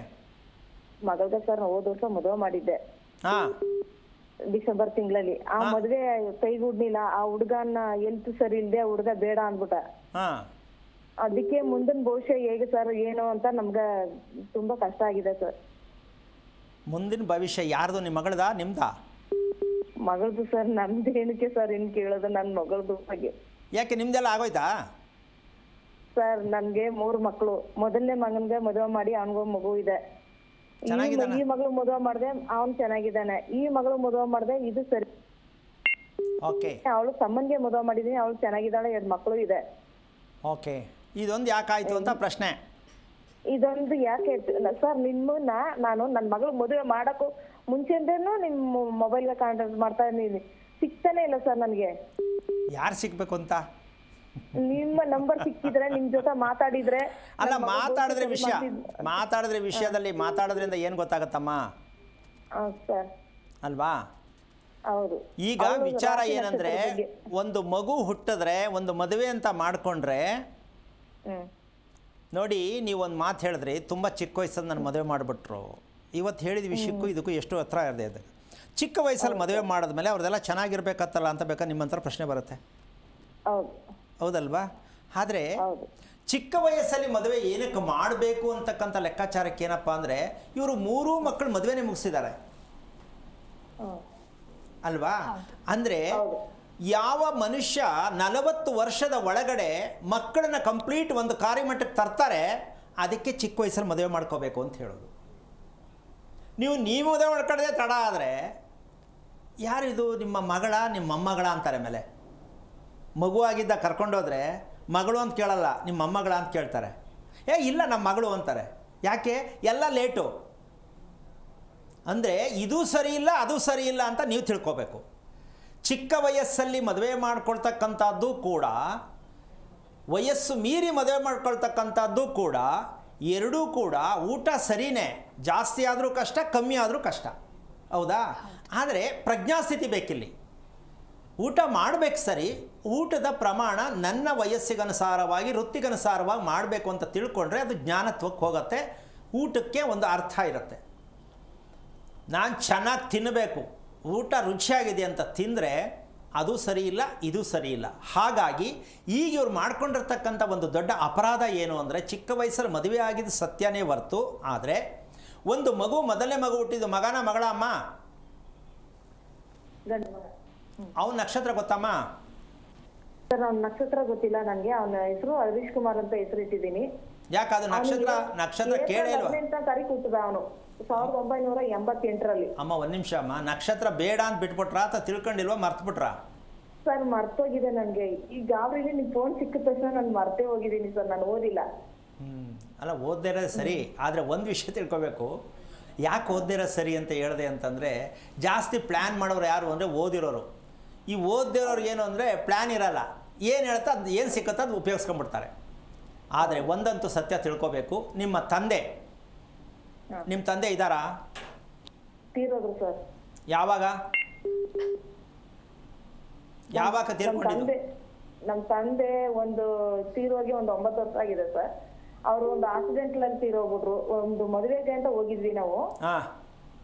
ಆವಾಗ ಅವರು ಒಂದು ಆಕ್ಸಿಡೆಂಟ್ ಅಲ್ಲಿ ತೀರೋಗ್ಬಿಟ್ರು. ಒಂದು ವೆಹಿಕಲ್ ಬಂದು ಗುದ್ದಿಸ್ಬಿಡ್ತು. ಮದುವೆ ದಿನನೇ, ಆ ಹುಡುಗಿ ಮಾಂಗಲ್ಯ ಆಗೋ ದಿನನೇ ಒಂದು ವೆಹಿಕಲ್ ಬಂದು ಗುದ್ದಿಸ್ಬಿಡ್ತು. ಆ ದಿನ ತೀರೋದ್ರು. ಆವಾಗ ನಾವು ಇಡೀ ಫ್ಯಾಮಿಲಿ ಹೋಗಿದ್ವಿ ಮದುವೆಗೆ. ಓಕೆ. ಆದರೆ ಈಗ ನಿಮ್ಗೆ ಅದೊಂದು ದುರಂತ ಅಂತ ಅನಿಸ್ತಿಲ್ವಾ? ಬೇಜಾರು, ಭಯ ಆಗಲಿಲ್ವಾ? ಬೇಜಾರು ಸರ್. ನಾವು ಮೇಲೆ ಎದ್ದಿದ್ದೆ ತುಂಬಾ ಕಷ್ಟದಿಂದ ಮೇಲೆ ಎದ್ವಿ. ಅಂದ್ರೆ ಆ ದುರಂತನ ನಾನು ಒಂದು ಸರಿ ನಾನು ಕನ್ಸಲ್ಲಿ ಹೋಗಕ್ಕೂ ಮುಂದೆ 1 ತಿಂಗಳ ಹಿಂದೆ ಕನ್ಸಲ್ಲಿ ಬಿದ್ದಿತ್ತು. ಮಣ್ಣು ಗೋರಿ ಮುಕ್ಕೊಂಡು ಬರ್ತಿರೋ ಒಂದು ಅಂಗಳದಲ್ಲಿ ಅನ್ನೋ ರೀತಿ ಕನ್ಸು ಬಿದ್ದಿತ್ತು. ಅದು ಹೋಗೋದೇ ಬೇಡ ಬೇಡ ಬೇಡ ಅನ್ಕಂದೇ ಇದ್ವಿ. ಹಿಂಸೆ ಮಾಡಿ ನಮ್ಮನ್ನ ಕಾರಲ್ಲಿ ಕರ್ಕೊ ಹೋದ್ರು. ಹೋಗಿ ನಾವು ಆರಾಮಾಗಿ ಹೋಗಿ ಸೇರಿದ್ವಿ. ನಮ್ದು ಏನು ಪ್ರಾಬ್ಲಮ್ ಇಲ್ಲ. ನಮ್ಮ ತಂದೆ ನಮ್ಮ ತಾಯಿ 1 ದಿನ ಮುಂದೆ ಹೋದ್ರು. ಅವ್ರು ಹೋಗಿ ಆ ದಿನನೇ ನಮ್ಮ ನಮ್ಮ ಕಣ್ಣೆದ ವಿಷಯ ಏನು ಗೊತ್ತಾ? ಇಸ್ಕೊಳಕ್ಕಾಗಲ್ಲ ಸರ್. ಇನ್ನು ಕೇಳಿಸ್ಕೊಳ್ಳಿ, ಹೇಳ್ತೀನಿ. ಆತ್ಮಹತ್ಯೆ ಆಗೋದು, ಆಕ್ಸಿಡೆಂಟ್ ಆಗೋದು, ವಿಷ ಕುಡಿಯೋದು, ಇವೆಲ್ಲವೂ ಕೂಡ ನಿಮ್ಮ ಮನೆಯಲ್ಲಿ, ನಿಮ್ಮ ತಂದೆ ಮನೆಯಲ್ಲಿ ಫಿಕ್ಸ್ ಮಾಡಿ ಇಟ್ಕೊಂಡವ್ರೆ ಫೈಲಲ್ಲಿ. ನಿಮ್ಮ ಅಪ್ಪ ಏನು ಅಂತ ಕೇಳಿ, ಯಾವ ಫೈಲು ಅಂತ ಕೇಳಿ ಹೇಳ್ತೀನಿ. ಸತ್ತವರಿಗೆ ಜನ್ಮ ಕೊಟ್ಟವರಿಗೆ, ನಿಮ್ಮಪ್ಪನಿಗೆ ಜನ್ಮ ಕೊಟ್ಟವರಿಗೆ, ನಿಮ್ಮಮ್ಮನಿಗೆ ಜನ್ಮ ಕೊಟ್ಟವರಿಗೆ ಏನೂ ಮಾಡಿಲ್ಲ, ಮಾಡ್ತಾನೇ ಇಲ್ಲ, ಗೊತ್ತೇ ಇಲ್ಲ ಇವರಿಗೆ. ಹೌದಾ ಅಲ್ವಾ? ಹೌದು ಸರ್. ಅದಕ್ಕೆ ಈ ದುರಂತ. ಅದಕ್ಕೆ ಈಗ ಸ್ವಾತಿ ನಕ್ಷತ್ರ ಮಗು ಹುಟ್ಟಿ ನಿಮ್ಮ ಕುಟುಂಬದಲ್ಲಿ ಒಂದು ದೊಡ್ಡ ಆಕ್ಸಿಡೆಂಟ್ ಆಗಬೇಕು. ಕುಟುಂಬದಲ್ಲಿ ಅಂದರೆ ಏನು ಅಂದರೆ ಮಗಂದೋ ಏನೋ ಒಂದು ಕಿತ್ಕೊಂಡು ಹೋಗ್ಬೇಕು, ಮದುವೆ ಕಿತ್ಕೋಬೇಕು, ಇಲ್ಲ ಮದುವೆನೇ ಆಗಬಾರ್ದು, ಇಲ್ಲ ಮಕ್ಕಳೇ ಆಗಬಾರ್ದು, ಜೀವನದಲ್ಲಿ ಅನುಭವಿಸ್ಬೇಕು. ಕುಟುಂಬದಲ್ಲಿ ಒಂದು ಮಗುವಿನ ಭವಿಷ್ಯ ಹಾಳಾದರೆ ಎಲ್ಲರಿಗೂ ಯೋಚನೆ ಬರುತ್ತಾ ಇಲ್ಲಮ್ಮ? ಹೌದು ಸರ್. ಎರಡನೇ ವಿಷಯ, ಮದುವೆ ಮಾಡಬೇಕಾದ್ರೆ ಅಂಜಲಿ ಅನ್ನೋ ಹೆಸರಿಗೆ ಮದುವೆ ಮಾಡಬಹುದು ಅಂತ ಯಾವ ಪುಣ್ಯಾತ್ಮ ನಿಮ್ಗೆ ಹೇಳ್ಕೊಟ್ಟವರು ಸ್ವಲ್ಪ ತಿಳ್ಕೊಬೇಕು. ಅವಳಿಗೆ ಮದುವೆಗಳು ಆಗ್ತಾನೇ ಇರಬೇಕು. ಮದುವೆ ಒಂದಲ್ಲ, ಮದುವೆಗಳು ಆಗ್ತಾ ಇರಬೇಕು. ಮದುವೆಯಾದರೂ ಮದುವೆಗಳಾಗಬೇಕು. ಇದೇನು ವಿಚಿತ್ರ ರೀ ಇದು. ಮದುವೆಯಾದರೂ ಇನ್ನೊಂದು ಮದುವೆ ಯಾಕಾಗತ್ತೆ? ಅವ್ರು ಮಾಡ್ಕೋತಾರೆ, ಆಗಬೇಕದು. ಅದು ಹೆಂಗ್ರಿ ಸಿಂಪಲಾಗಿ ಒಂದು ಮದುವೆ ಮಾಡ್ಕೊಂಡು ಬದುಕೋದು? ಒಂದು 2-3 ಮಾಡ್ಕೋಬೇಕು ಮನುಷ್ಯ ಅಂತ ಹುಟ್ಟಿದ ಮೇಲೆ. ಕೆಲವರಲ್ಲಿ ಬರುತ್ತೆ ಮಾನ್ಸು. ಏನಮ್ಮ ಮದುವೆ ಅಂದ್ರೆ ಒಂದೇನಾ? ಹಂಗಲ್ಲ, ಓದೋ ಕಡೆಯಲ್ಲೆಲ್ಲ ಒಂದೊಂದು ಆಗ್ತಾ ಇರಬೇಕು. ಅದಕ್ಕೆ ಇವತ್ತು ನಾನು ನಿತ್ಯ ಕಲ್ಯಾಣ ಅಂತ ಹೇಳಿದ್ರೆ ಅದಕ್ಕೆ ತಂದಿದ್ದು ಜಾಯಿಂಟ್ ಮಾಡಿಬಿಟ್ಟಿರ ಆಮೇಲೆ ಅಲ್ಲಮ್ಮ. ನೀವು ಹೇಳಿದ್ರಲ್ಲ ಗುರುಗಳೇ, ನಿತ್ಯ ಕಲ್ಯಾಣ ಆಗಬೇಕು ಅಂತ ದಿನಕ್ಕೊಂದು ಮಾಡ್ಕೊಳ್ಳೋಣ ಬಿಡಿ ಅಂತ ಹೇಳುವಂಥ ಮಟ್ಟಕ್ಕೆ ಹೋಗಬಾರ್ದು. ಕಾರಣ ಇಷ್ಟೇ, ನಾವು ಧರ್ಮವನ್ನು, ನಮ್ಮ ದೇಹಕ್ಕೆ ಧರ್ಮ ಅಂತಕ್ಕಂಥದ್ದು ಏನಾದ್ರು ಇದ್ದರೆ, ಇದೇ ನಮ್ಮ ದೇಹದ ಧರ್ಮ, ನಮ್ಮ ಜೀವನದ ಧರ್ಮ. ಯಾವುದು ಅಂದರೆ ಮದುವೆ ಅಂತಕ್ಕಂತಹ ಒಂದು ವಿಚಾರದಲ್ಲಿ ನಾವು ಯಾವುದನ್ನೂ ತಿಳಿಯದೆ ಚಿಕ್ಕ ವಯಸ್ಸಲ್ಲಿ ಮದುವೆ ಮಾಡ್ಕೊಂಡಿದ್ದು ಮುಖ್ಯ ಅಲ್ಲ. ನಿಮ್ಮ ಅಪ್ಪ ಮಾಡಿದ ದೊಡ್ಡ ಒಂದು ತಪ್ಪು, ನಿಮ್ಮ ಯಜಮಾನರ ಮನೆಯಲ್ಲಿ ಮಾಡಿದಂಥ ಒಂದು ದೊಡ್ಡ ತಪ್ಪು. ಏನಪ್ಪ ಅಂದರೆ ಏನು ಗೊತ್ತಿಲ್ಲ, ನಮಗೇನು ವಿದ್ಯೆ ಇಲ್ಲ, ಹೆಂಗೋ ಮಾಡ್ಕೊಂಡು ಹೆಂಗೋ ಬದುಕ್ತೀವಿ ಅಂತ ಈ ಮೊಂಡುತನಕ್ಕೆ ಇವತ್ತು ನಿಮಗೆ ಇದು ಶಿಕ್ಷೆ. ಅನುಭವಿಸಿ. ನಿಮ್ಮ ಕಣ್ಣು ಮುಂದೆ ನೀವು ನಿಮ್ಮ ಮಕ್ಕಳು ಚೆನ್ನಾಗಿರೋಕ್ಕೆ ಸಾಧ್ಯ ಇಲ್ಲ ಅಂತ ಶಾಪ ಕೊಟ್ಟಿಲ್ಲ. ನಿಮಗೆ ಬುದ್ಧಿ ಕಲಿಸೋಕ್ಕೆ ಕೊಟ್ಟಿರ್ತಕ್ಕಂಥ ಸ್ವಾತಿ ನಕ್ಷತ್ರದ ಮಗು ಹುಟ್ಟಿದಾಗ ಈ ಮಗುವಿಗೆ ಆರೋಗ್ಯ ಎಷ್ಟು ಮಟ್ಟಕ್ಕೆ ಚೆನ್ನಾಗಿದೆ ಅಂತ ನೀವು ತಿಳ್ಕೊಳ್ಳದೆ, ಅಮ್ಮ ಮನುಷ್ಯನಿಗೆ, ಪ್ರತಿಯೊಬ್ಬ ಮನುಷ್ಯನಿಗೂ ಹೊಟ್ಟೆ ಚೆನ್ನಾಗಿರ್ಬೇಕಾ, ಹೊಟ್ಟೆ ಒಳಗಡೆ ಚೆನ್ನಾಗಿರಬಾರ್ದ? ಚೆನ್ನಾಗಿರ್ಬೇಕಂದ್ರೆ ಏನಾಗಿರ್ಬೇಕಮ್ಮ? ಹೊಟ್ಟೆ ಚೆನ್ನಾಗಿರ್ಬೇಕಾ ಬೇಡವಾ?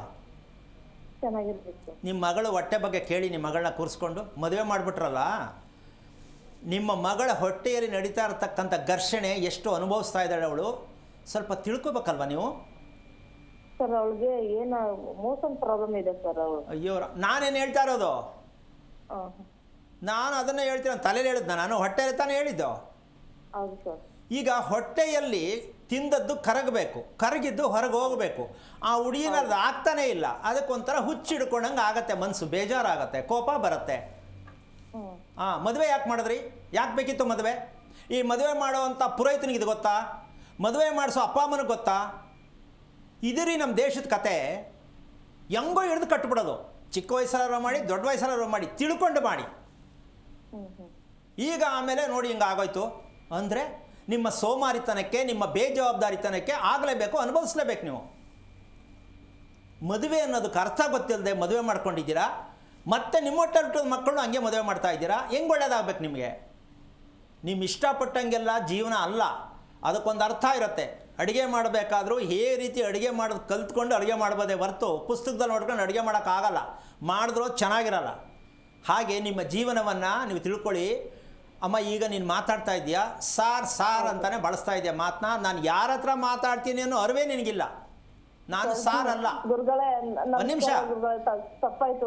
ಅಲ್ಲ, ತಪ್ಪು ಆಗೋದಲ್ಲಮ್ಮ, ನಿನ್ಗೆ ಅರಿವು ಮೂಡಿಸ್ತಾ ಇದ್ದೀನಿ. ನಾನು ಯಾರ ಹತ್ರ ಮಾತಾಡ್ತೀನಿ ಅದೇ ನಿನ್ಗೆ ಮರ್ತೋಗಿದೆ ಗಾಬರಿ. ಹೌದು ಗುರುಗಳೇ. ಅಷ್ಟಕ್ಕಂದೇ ಹೊರ್ತು ನೀನು ಅಂದದ್ದು ನಾನು ತಪ್ಪು ಅಂತ ಹೇಳ್ತಾ ಇಲ್ಲ, ತಪ್ಪು ಅನ್ಕೋಬೇಡ. ಒಂದು ತಿಳ್ಕೊ, ಮನಸ್ಸು ಯಾವಾಗಲೂ ಸದಾ ಖುಷಿಯಾಗಿದ್ದಾಗ ಏನು ಮಾತಾಡಬೇಕು ಅಂತ ಅರ್ಥ ಆಗತ್ತಮ್ಮ. ಬೇಜಾರಿಲ್ಲಿದ್ದಾಗ ಈ ಥರ ಆಗುತ್ತೆ. ಅದನ್ನು ನಿಮ್ಮ ಮೂಲಕ ಹೇಳೋಕ್ಕೆ ಪ್ರತಿಯೊಬ್ಬರಿಗೂ ಇಷ್ಟಪಡ್ತೀನಿ. ನಾವಾಗಿ ಕಳೆದೋಗ್ಬಿಟ್ಟಿದ್ದೀವಿ. ಯಾಕೆ ಅಂದರೆ ಯೋಚನೆ, ಭಯ. ಹೌದಲ್ವಾ ತಾಯಿ?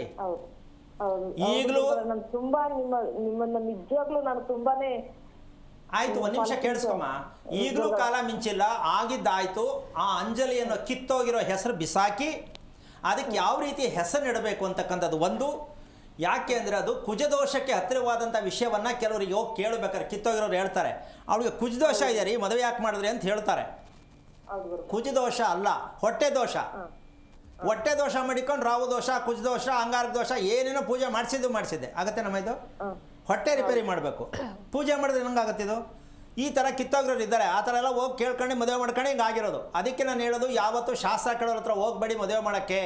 ಮ್ಯಾಚಿಂಗ್ ಕೇಳಬೇಡಿ. ಮಕ್ಕಳ ಆರೋಗ್ಯ ಗಮನಿಸಿ, ಅದು ನೀವು ಗಮನಿಸಬೇಕು. ಅದಕ್ಕೆ ಯಾರೂ ಹೇಳಲ್ಲ. ಅದು ನಮ್ಮ ಒಂದು ಟ್ರ್ಯಾಕ್ ಬಿಟ್ಟು, ನಮ್ಮ ಲೈನಲ್ಲಿ ಬಿಟ್ಟು, ಒಂದು ಹೆಣ್ಣು ಒಂದು ಗಂಡು ಆರೋಗ್ಯ ಹೇಗಿದೆ ಅಂತ ನಾವು ಹೇಳಿಕೊಟ್ಟೆ ಮದುವೆಗೆ ಮಾಹಿತಿ ಕೊಡೋದು. ಮದುವೆ ಮಾಡಿಸಲ್ಲ, ಮಾಹಿತಿ ಮಾಡಬಹುದು ಅಂತ ಹೇಳ್ತೀವಿ ಹೊರತು ನಾವು ಮದುವೆ ಮಾಡಿಸಲ್ಲ. ಯಾಕೆಂದರೆ ಅದರಂಥ ಕರ್ಮದ ಕೆಲಸ ಇನ್ನೊಂದಿಲ್ಲ.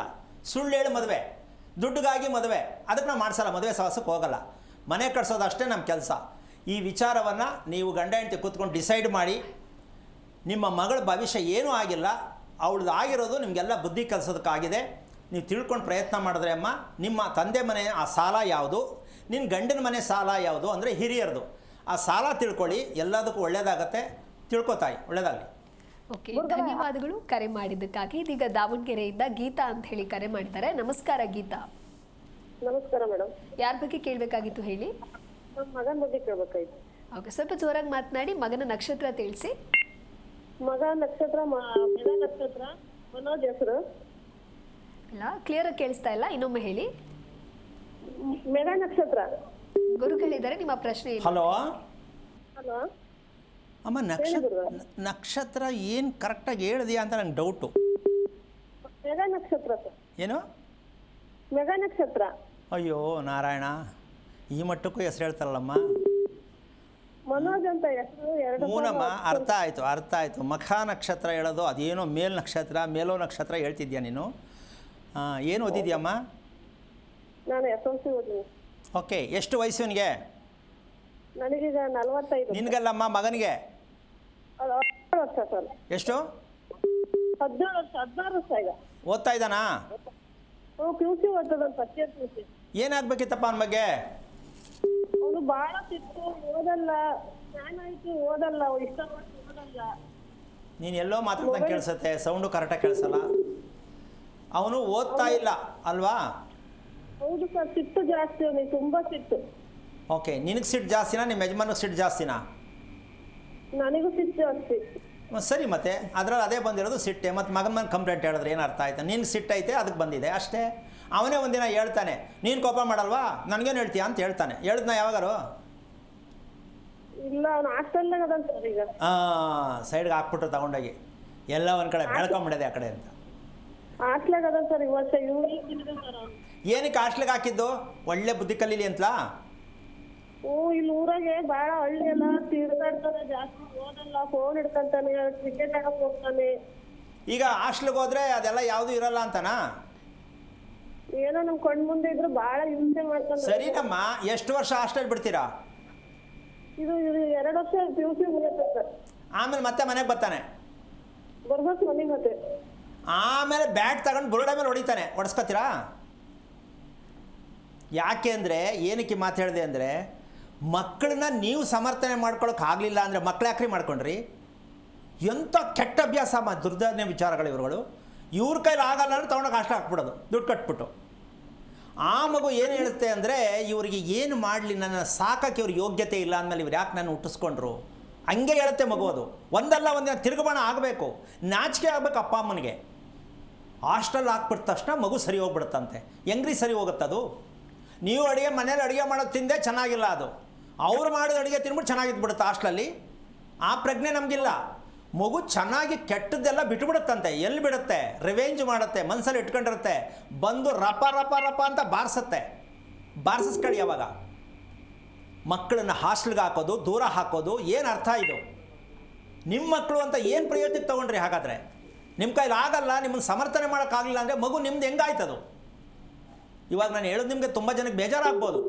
ಮಕ್ಕಳನ್ನ ಹಾಸ್ಟೆಲ್ಗೆ ಹಾಕಿ ಬೆಳೆಸೋದು ಎಷ್ಟು ಸಮಸ್ಯೆ ಆಗುತ್ತೆ. ನಾಳೆ ಅದೇ ಮಗು, ಅದೇ ಹೆಣ್ಣು, ಅದೇ ಗಂಡು ನಿಮ್ಮ ಮಾತಿಗೆ ಕೇಳಲ್ಲ. ತಂದೆ ತಾಯಿ ಪ್ರೀತಿಯನ್ನು ಕಳ್ಕೊಂಡಿರ್ತಕ್ಕಂಥ ಆ ಮಗು ಅನಾಥ ಮಗುವನ್ನು ಮಾಡ್ದಂಗೆ ಆಗತ್ತೆ. ಈ ಪ್ರಜ್ಞೆ ನಿಮಗೆಲ್ಲ ಬೇಕಲ್ಲ. ತಂದೆ ತಾಯಿ ಪ್ರೀತಿಯಿಂದ ಮಕ್ಕಳು ಬೆಳೆಸಬೇಕು. ತಂದೆ ತಾಯಿ ಮಾಡಿದ ಅಡುಗೆಯಿಂದ ಊಟ ಹಾಕಬೇಕೆ ಹೊರ್ತು ಮಕ್ಕಳನ್ನ ಎಲ್ಲೋ ತೊಗೊಂಡೋಗಿ ಬಿಸಾಕ್ಬಿಟ್ಟು ಆಮೇಲೆ ಬೇರೆ ಕತೆ ಕೇಳ್ತೀರಾ, ಕಣಿ ಕೇಳ್ತೀರಾ, ನನ್ನ ಮಗ ಹಿಂಗೆ, ನನ್ನ ಮಗಳು ಹಿಂಗೆ ಅಂತ. ಅಮ್ಮ ಮನೇಲಿರ್ತಾನಲ್ಲಮ್ಮ ನಿನ್ನ ಮಗ, ತಾಯಿ ಮನೇಲಿರ್ತಾನಲ್ಲ ನಿನ್ನ ಮಗ, ಹೇಳ್ಸೋದ ಅವನೇ ಹೇಳ್ತಾನ, ಗೊತ್ತಾಯ್ತಾ ನಿನಗೆ? ಎಷ್ಟೊತ್ತಿಗೆ ಹೇಳ್ಸೋದು ನೀನು ಅವನ್ನ? ನಾನು 6 ಗಂಟೆಗೆ ಎಬ್ಬಿಸಿದ್ರೆ ಅವನು 9 ಗಂಟೆಗೆ ಎದ್ದೇಳೋದಿಲ್ಲ. ಇಷ್ಟು ಸಾಕಪ್ಪ. ಈಗ ಇದು ಹಾಸ್ಟ್ಲಿಗೆ ಹೋಗ್ಬಿಟ್ರೆ ಬಲವಂತ ಕೇಳ್ತಾನೆ ಕಣಮ್ಮ ಅವನು, ಅಲ್ವಾ? ಯಾಕೆ ಅಲ್ಲಿ ಹೇಳಿಸ್ತಾರೆ, ಹೇಳ್ತಾನೆ. ಇಲ್ಲಿ ಇವ್ರ ಪ್ರೀತಿಗೆ ಅವನು ಹೇಳ್ತಿರ್ಲಿಲ್ಲ ಅಂದರೆ ಇವ್ರಿಗೆ ಅರ್ಥ ಮಾಡ್ಕೋಬೇಕು. ಈ ನಕ್ಷತ್ರದಲ್ಲಿ ಹುಟ್ಟಿದ ಮಗು ಯಾವ ಕಾರಣಕ್ಕೂ ಬೆಳಿಗ್ಗೆ ನಿದ್ದೆ ಮಾಡ್ತಾನೆ, ರಾತ್ರಿ ಕನಸು ಕಾಣ್ತಾನೆ. ಮಖ ನಕ್ಷತ್ರದ ಮಗು ಹುಟ್ಟಿದ್ರೆ ಹೆಣ್ಣಾಗಲಿ ಗಂಡಾಗಲಿ ಏನು ಅಂದರೆ ರಾತ್ರಿ ಎಲ್ಲ ಕನಸು, ಮ್ಯಾಥಮೆಟಿಕ್ಸು. ಅಂದರೆ ಅವನಿಗೆ ಏನೇನು ಬೇಕೋ ಅದನ್ನು ಯೋಚನೆ ಮಾಡ್ತಾನೆ. ಇದೆಲ್ಲ ಸಿಕ್ಕತ್ತೆ, ಯಾವಾಗ ಸಿಕ್ಕತ್ತೆ, ಏನು ಮಾಡಬೇಕು, ಆ ಥರ ಪ್ರಜ್ಞೆ. ಅದು ಡ್ರೀಮ್ಸ್. ಬೆಳಿಗ್ಗೆ ಅದು ಕೌಚ್ಕೊಂಡು ಮಲಗಿರ್ತಾನೆ. ಊಟ ಬೇಡ, ಬಲವಂತಕ್ಕೆ ಊಟ ಮಾಡೋದವನು. ಊಟ ಅವನಿಗೆ ಬೇಕಾಗಿಲ್ಲ. ಹೌದು ಹೌದು ಅಂತೀಯಲ್ಲಮ್ಮ. ಇವೆಲ್ಲ ಏನಕ್ಕಮ್ಮ ಮಾಡಲಿಲ್ಲ ನೀವು? 10 ವರ್ಷ ಮಗು ಬೆಳೆಸ್ಬಿಟ್ಟು ಊಟ ಮಾಡಲ್ಲ, ನಿದ್ದೆ ಮಾಡೋ ಪ್ರಜ್ಞೆ ನಿಮ್ಗೆ ಯಾಕೆ ಗೊತ್ತಾಗಲಿಲ್ಲ? ಹೂನಮ್ಮ, ರಾತ್ರಿ ನಿದ್ದೆ ಬರಲ್ಲ, ಬೆಳಗ್ಗೆ ಮಾಡ್ತಾನೆ. ಇನ್ನೇನು ಮಾಡಬೇಕು? ಅದನ್ನು ಹೇಳ್ತೀಯ, ಇದನ್ನು ಹೇಳ್ತೀಯ. ಯಾಕಮ್ಮ ಮಕ್ಕಳು ಬೇಕಿತ್ತು ತಾಯಿ? ನಿಮ್ಗೆ ಅರ್ಥವೇ ಆಗಿಲ್ವಲ್ಲಮ್ಮ. ಹಾಂ, ನೀವು ಯಾವತ್ತು ಅರ್ಥ ಮಾಡ್ಕೊಳ್ಳೋದು ಮಕ್ಕಳ ಬಗ್ಗೆ? ಅದಕ್ಕೆ ವಿಚಾರ ಹೇಳಿದ್ದು. ಒಂದು ವಿಷಯ ತಿಳ್ಕೊಳಮ್ಮ, ಇದು ಒಂದು ದೊಡ್ಡ ಯಕ್ಷ ಪ್ರಶ್ನೆ ಆಗಿದೆ ನಮ್ಮ ಕಾನ್ಸೆಪ್ಟು ಪ್ರಪಂಚಕ್ಕೆ. ಏನಪ್ಪ ಇವರು ಹಿಂಗೆ ಹೇಳ್ತಾರೆ ಅಂತ. ನಕ್ಷತ್ರ ಅಂತಕ್ಕಂಥದ್ದು ಇವರ ವಂಶಸ್ಥರು, ಪೂರ್ವಿಕರು ಸರಿಯಾಗಿ ಆರೋಗ್ಯ ರೀತಿಯಲ್ಲಿ ಬದುಕದಂತಹ ಕುಟುಂಬದವರಲ್ಲ. ಅಂದರೆ ಈ ಅಮ್ಮನ ತಂದೆ ಮನೆಯವರು. ಅವರು ಈ ರೀತಿಯಾಗಿ ರೋಗಗಳಿಂದ ಸತ್ತಿರ್ತಕ್ಕಂತಹ ಒಂದು ವಿಚಾರ ಇದೆ. ಅದರ ಇತಿಹಾಸ ಈ ಮಗುವಿಗೆ ನಾನು ಹೇಳಿದೆ, ನಕ್ಷತ್ರದಲ್ಲಿ ಆ ಸಮಸ್ಯೆ ಇರುತ್ತೆ ಅಂತ. ಈ ಮಖ ನಕ್ಷತ್ರಕ್ಕೆ ಮೆದುಳು ರಜಾ ತಗೊಂಡಿರುತ್ತೆ. ಮೆದುಳು ಏನಾಗಿರುತ್ತೆ? ರಜಾ ತಗೊಂಡಿರುತ್ತೆ. ಏನು ಅಂದರೆ, ಉದಾಹರಣೆ, ಒಬ್ಬ ವ್ಯಕ್ತಿಯನ್ನು ನೋಡಲಿ, ಒಂದು ಪದಾರ್ಥವನ್ನು ನೋಡಲಿ, ಅದನ್ನು ಗುರ್ತಿಸೋಕ್ಕಾಗಲ್ಲ. ಅದು ಅವನ ಮನಸ್ಸಲ್ಲಿ ಏನು ಕಾಣಿಸುತ್ತೆ ಅದನ್ನು ನಿರೂಪಿಸ್ಕೊತಾನೆ ಅವನು. ಅಂದರೆ ಇದು ಒಂದು ಹೆಣ್ಣು ಅಷ್ಟೇ, ಅವಳು ಯಾರು, ಅಕ್ಕನ, ತಂಗಿನ, ತಾಯಿನ ಗೊತ್ತಿಲ್ಲ, ಅದು ಒಂದು ಹೆಣ್ಣು ಅಷ್ಟೇ. ಈಗ ಪ್ರತಿಯೊಬ್ಬರು ಅರ್ಥ ಮಾಡ್ಕೊಳ್ಳಿ, ಏನಕ್ಕೆ ನಡೀತಾ ಇದೆ ದೌರ್ಜನ್ಯಗಳು ನಮ್ಮ ದೇಶದಲ್ಲಿ ಅಂದರೆ ಇದೆ. ಮನಸ್ಸಿಗೆ ಹೆಣ್ಣನ್ನು ಗುರುತಿಸುವುದು ಗೊತ್ತಾಗ್ತಾ ಇಲ್ಲ. ಅಂತಹ ಅಜ್ಞಾನತ್ವದ ಮಕ್ಕಳನ್ನ ಪಡಿತಾ ಇದ್ದೀವಿ ಅನ್ನೋ ಪ್ರಜ್ಞೆ ನಮಗಿನ್ನೂ ಇಲ್ಲ. ಒಳ್ಳೆ ಬುದ್ಧಿ ಬೇಕು, ಒಳ್ಳೆ ಮಗು ಆಗಬೇಕು ಅಂತ ಬಯಸ್ತಿರೇ ಹೊರತು ಆ ಮಕ್ಕಳಿಗೆ ಯಾವ ರೀತಿ ಮಗುವನ್ನು ಪಡಿಬೇಕಾದ್ರೆ ನಾವು ಸಿದ್ಧತೆ ಆಗಿರಬೇಕು ಗೊತ್ತಿಲ್ಲ. ಮಗುನ ಬೆಳೆಸಬೇಕಾದ್ರೆ ನಾವೇನು ತಿಳ್ಕೋಬೇಕು ಅಂತ ಗೊತ್ತಿಲ್ಲ. ಮಗುವಿನ ಸತ್ಯಾಸತ್ಯತೆಯನ್ನು ತಿಳಿಬೇಕಂದ್ರೆ ನಕ್ಷತ್ರದ ಸತ್ಯ ಅಂತ ತಿಳಿಬೇಕು ಅಂತ ಗೊತ್ತಿಲ್ಲ. ಮಕ್ಕಳು ಚೆನ್ನಾಗಿರಬೇಕು ಅಂತ ಕೇಳಿದ್ರೆ ಎಲ್ಲಿಂದ ಸ್ಯಾಂಕ್ಷನ್ ಆಗುತ್ತೆ? ಯಾವ ದೇವರು ನಿಮಗೆ ಕೈ ಹಿಡಿಯಲ್ಲ. ನೀವೆಲ್ಲೂ ಹೋದರೂ ನಿಮ್ಗೆ ಒಳ್ಳೆಯದಾಗಲ್ಲ. ಮತ್ತೇನು ಮಾಡಬೇಕು? ನಿಮ್ಮ ಸ್ವಾರ್ಥ, ನಿಮ್ಮ ಒಂದು ಆಲೋಚನೆಗಳು ಒಂದು ಸೂಕ್ತವಾಗಿಲ್ಲ. ಇದನ್ನು ಹಿಂದಕ್ಕೆ ತಗೊಳ್ಳಿ. ನಾವು ಬಂದಿರೋ ದಾರಿ ಚೆನ್ನಾಗಿಲ್ಲ ಅಂತ ತಗೊಳ್ಳಿ. ಸತ್ಯ ಏನು ಅಂತ ತಿಳ್ಕೊಳ್ಳಿ. ಮುಂದೆ ಎಲ್ಲವೂ ಚೆನ್ನಾಗಾಗತ್ತೆ. ಮಗು ಸರಿಯಿಲ್ಲ ಅಂತಕ್ಕಂಥದ್ದಲ್ಲ. ತಂದೆ ತಾಯಿ ಸರಿಯಿಲ್ಲ, ಮಗು ಸರಿಯಿಲ್ಲ. ಸರಿಯಿಲ್ಲ ಅಂದ್ರೆ ಅರ್ಥ ಏನು? ಗೊತ್ತು ಗುರಿ ಇಲ್ಲದ ಜೀವನ, ದೇವ್ರ ಮೇಲೆ ಹಾಕ್ಕೊಂಡು ಭಾರ ಮಾಡ್ಕೊಂಡು ಬದುಕೋದು. ನಾನು ಹಬ್ಬ ಏನು ಮಾಡಬೇಕು ಗೊತ್ತಿಲ್ಲ, ಯಾವ ಹಬ್ಬ ಮಾಡಬೇಕು, ಹಬ್ಬದ ಅರ್ಥ ಏನು ಗೊತ್ತಿಲ್ಲ. ಹಿರಿಯರಿಗೆ ಏನು ಶ್ರಾದ್ದ ಕ್ರಿಯೆಗಳು ಮಾಡಬೇಕು ಗೊತ್ತಿಲ್ಲ. ಈ ರೀತಿ ಗೊತ್ತೂ ಗುರಿ ಇಲ್ಲದ ಕುಟುಂಬದಲ್ಲಿ ಹುಟ್ಟುತ್ತೆ ಸಿಂಹರಾಶಿ ಮಗು. ಅಮ್ಮ ಅರ್ಥ ಆಯ್ತಾ? ಆಯ್ತು ಸರ್. ನಿಮ್ಮ ಯಜಮಾನ್ರ ಮನೆಯೂ ಫಾರಿನ್ನು, ನಿಮ್ಮ ಅಪ್ಪನ ಮನೆಯೂ ಪಾಕಿಸ್ತಾನು. ಅಂದರೆ ಹಿರಿಯರ ಜನ್ಮ ಕೊಟ್ಟವರ ಋಣವನ್ನು ತೀರಿಸದೇ ಇರುವ ಕಾರಣದಿಂದಾಗಿ ನಿದ್ದೆ ಮಾಡುವ ಮಗು ಹುಟ್ಟಿದೆ. ನಾಳೆ ಮದುವೆ ಕೇಳಂಗಿಲ್ಲ, ವಿದ್ಯೆ ನೈವೇದ್ಯ ಅಂದರೆ ವಿದ್ಯೆ ಇಲ್ಲ ಅವನಿಗೆ, ನಿಮ್ಮ ಬಲವಂತಕ್ಕೆ ಓದ್ತಾ ಇದ್ದಾನೆ, ಅವನು ಯಾವ ಕಾರಣಕ್ಕೂ ಮುಂದಕ್ಕೆ ಹೋಗಲ್ಲ. ಇದನ್ನು ನೇರವಾಗಿ ನಿಖರವಾಗಿ ಹೇಳ್ತೀನಿ ಅಂದರೆ ನಾನು ಜಾತಕ ಬರೆಯೋದಿಲ್ಲ. ಆ ನಕ್ಷತ್ರದ ಪ್ರಭಾವ ಆ ಮಗುವನ್ನು ಎಲ್ಲಿಗೆ ತೊಗೊಂಡೋಗಿ ಬಿಸಾಕತ್ತೆ ಅನ್ನೋದು ಸತ್ಯವನ್ನು ತಿಳಿಸ್ಕೊಡ್ತೀನಿ, ಹೇಳ್ಕೊಡ್ತೀನಿ, ಚಾಲೆಂಜ್ ಮಾಡಿ. ಈ ಸತ್ಯವನ್ನು ಪ್ರತಿ ತಂದೆ ತಾಯಿಗಳು ಅರ್ಥ ಮಾಡ್ಕೊಳ್ಳಿ. ನಿಮ್ಮ ಮಕ್ಕಳ ನಕ್ಷತ್ರ ಹೆಸರಿಡೋಕ್ಕಲ್ಲ, ಅವರ ಹಣೆ ಬರ ತಿಳಿಯೋಕ್ಕಲ್ಲ, ಅವರ ದೇಹದಲ್ಲಿ ಯಾವ ಭಾಗ ಡ್ಯಾಮೇಜ್ ಆಗಿದೆ ಅದನ್ನು ಸರಿ ಮಾಡಿಸೋದಕ್ಕೆ ಸಾಕು ತಂದೆ ತಾಯಿ ಅನ್ನಿಸ್ಕೊಳ್ಳೋಕೆ ಒಂದು ಅರ್ಥ ಬರುತ್ತೆ. ಪ್ರತಿಯೊಬ್ಬರು ಪ್ರಯತ್ನ ಮಾಡಿ ಅಂತ ಹೇಳೋದಕ್ಕೆ ಇಷ್ಟಪಡ್ತೀನಿ. ಒಳ್ಳೆಯದಾಗಲಿ ತಾಯಿ, ತಿಳ್ಕೊ.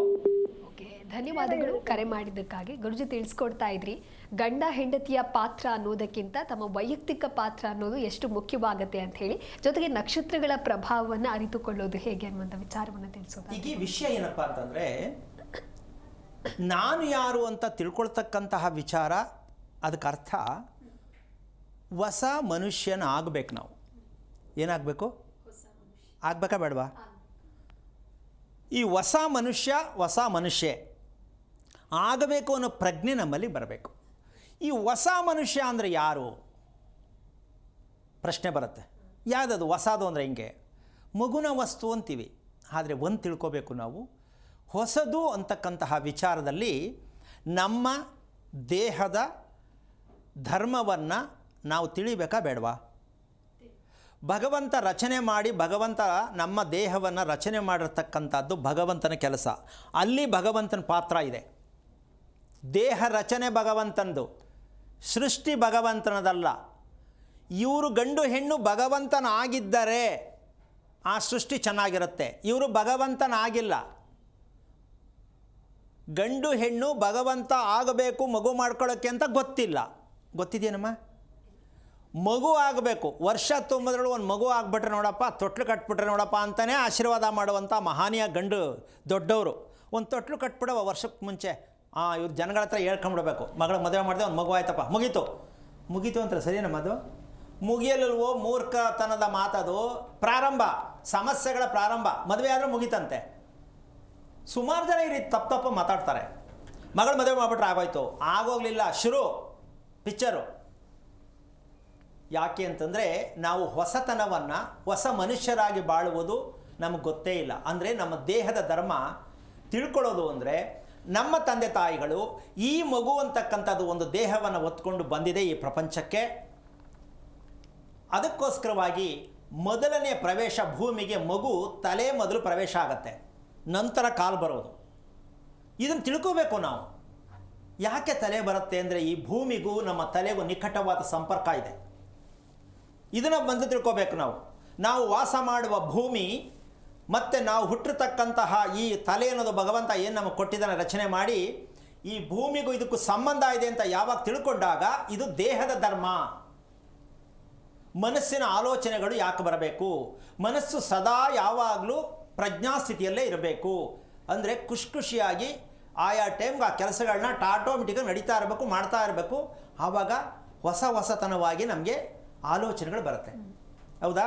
ಅದಕ್ಕೋಸ್ಕರವಾಗಿ ಜ್ಞಾನವನ್ನು ಪಡ್ಕೊಳ್ಳೋದು ಹೇಗೆ ಅಂದರೆ, ಪುಸ್ತಕ ಓದಿದ್ರೆ ಜ್ಞಾನ ಬರುತ್ತೆ ಅನ್ನೋದು ಒಂದು ಭಾಗ ಇದ್ದರೂ, ನಾವು ದೇವರನ್ನು ಮಾಡಿದ್ರೆ ಜ್ಞಾನ ಬರುತ್ತೆ ಅಂತಕ್ಕಂಥ ಒಂದು ಭಾಗ ಇದ್ದರೂ, ನಾವು ಪ್ರೀತಿ ಅಂತಕ್ಕಂಥದ್ದು ನಮ್ಮ ದೇಹದ ಬಗ್ಗೆ, ನಮ್ಮ ಭೂಮಿಯ ಬಗ್ಗೆ ಪ್ರೀತಿ ಅಂತ ಒಂದು ಪದವನ್ನು ಬಳಸಿದಾಗ, ನಮ್ಮ ವಾಸ ಮಾಡುವ ಮನೆ ಅಂತಕ್ಕಂಥದ್ದೇನಿದೆ ಅದರ ಮೇಲೆ ನಿಮಗೆ ಪ್ರೀತಿ ಬರಬೇಕು.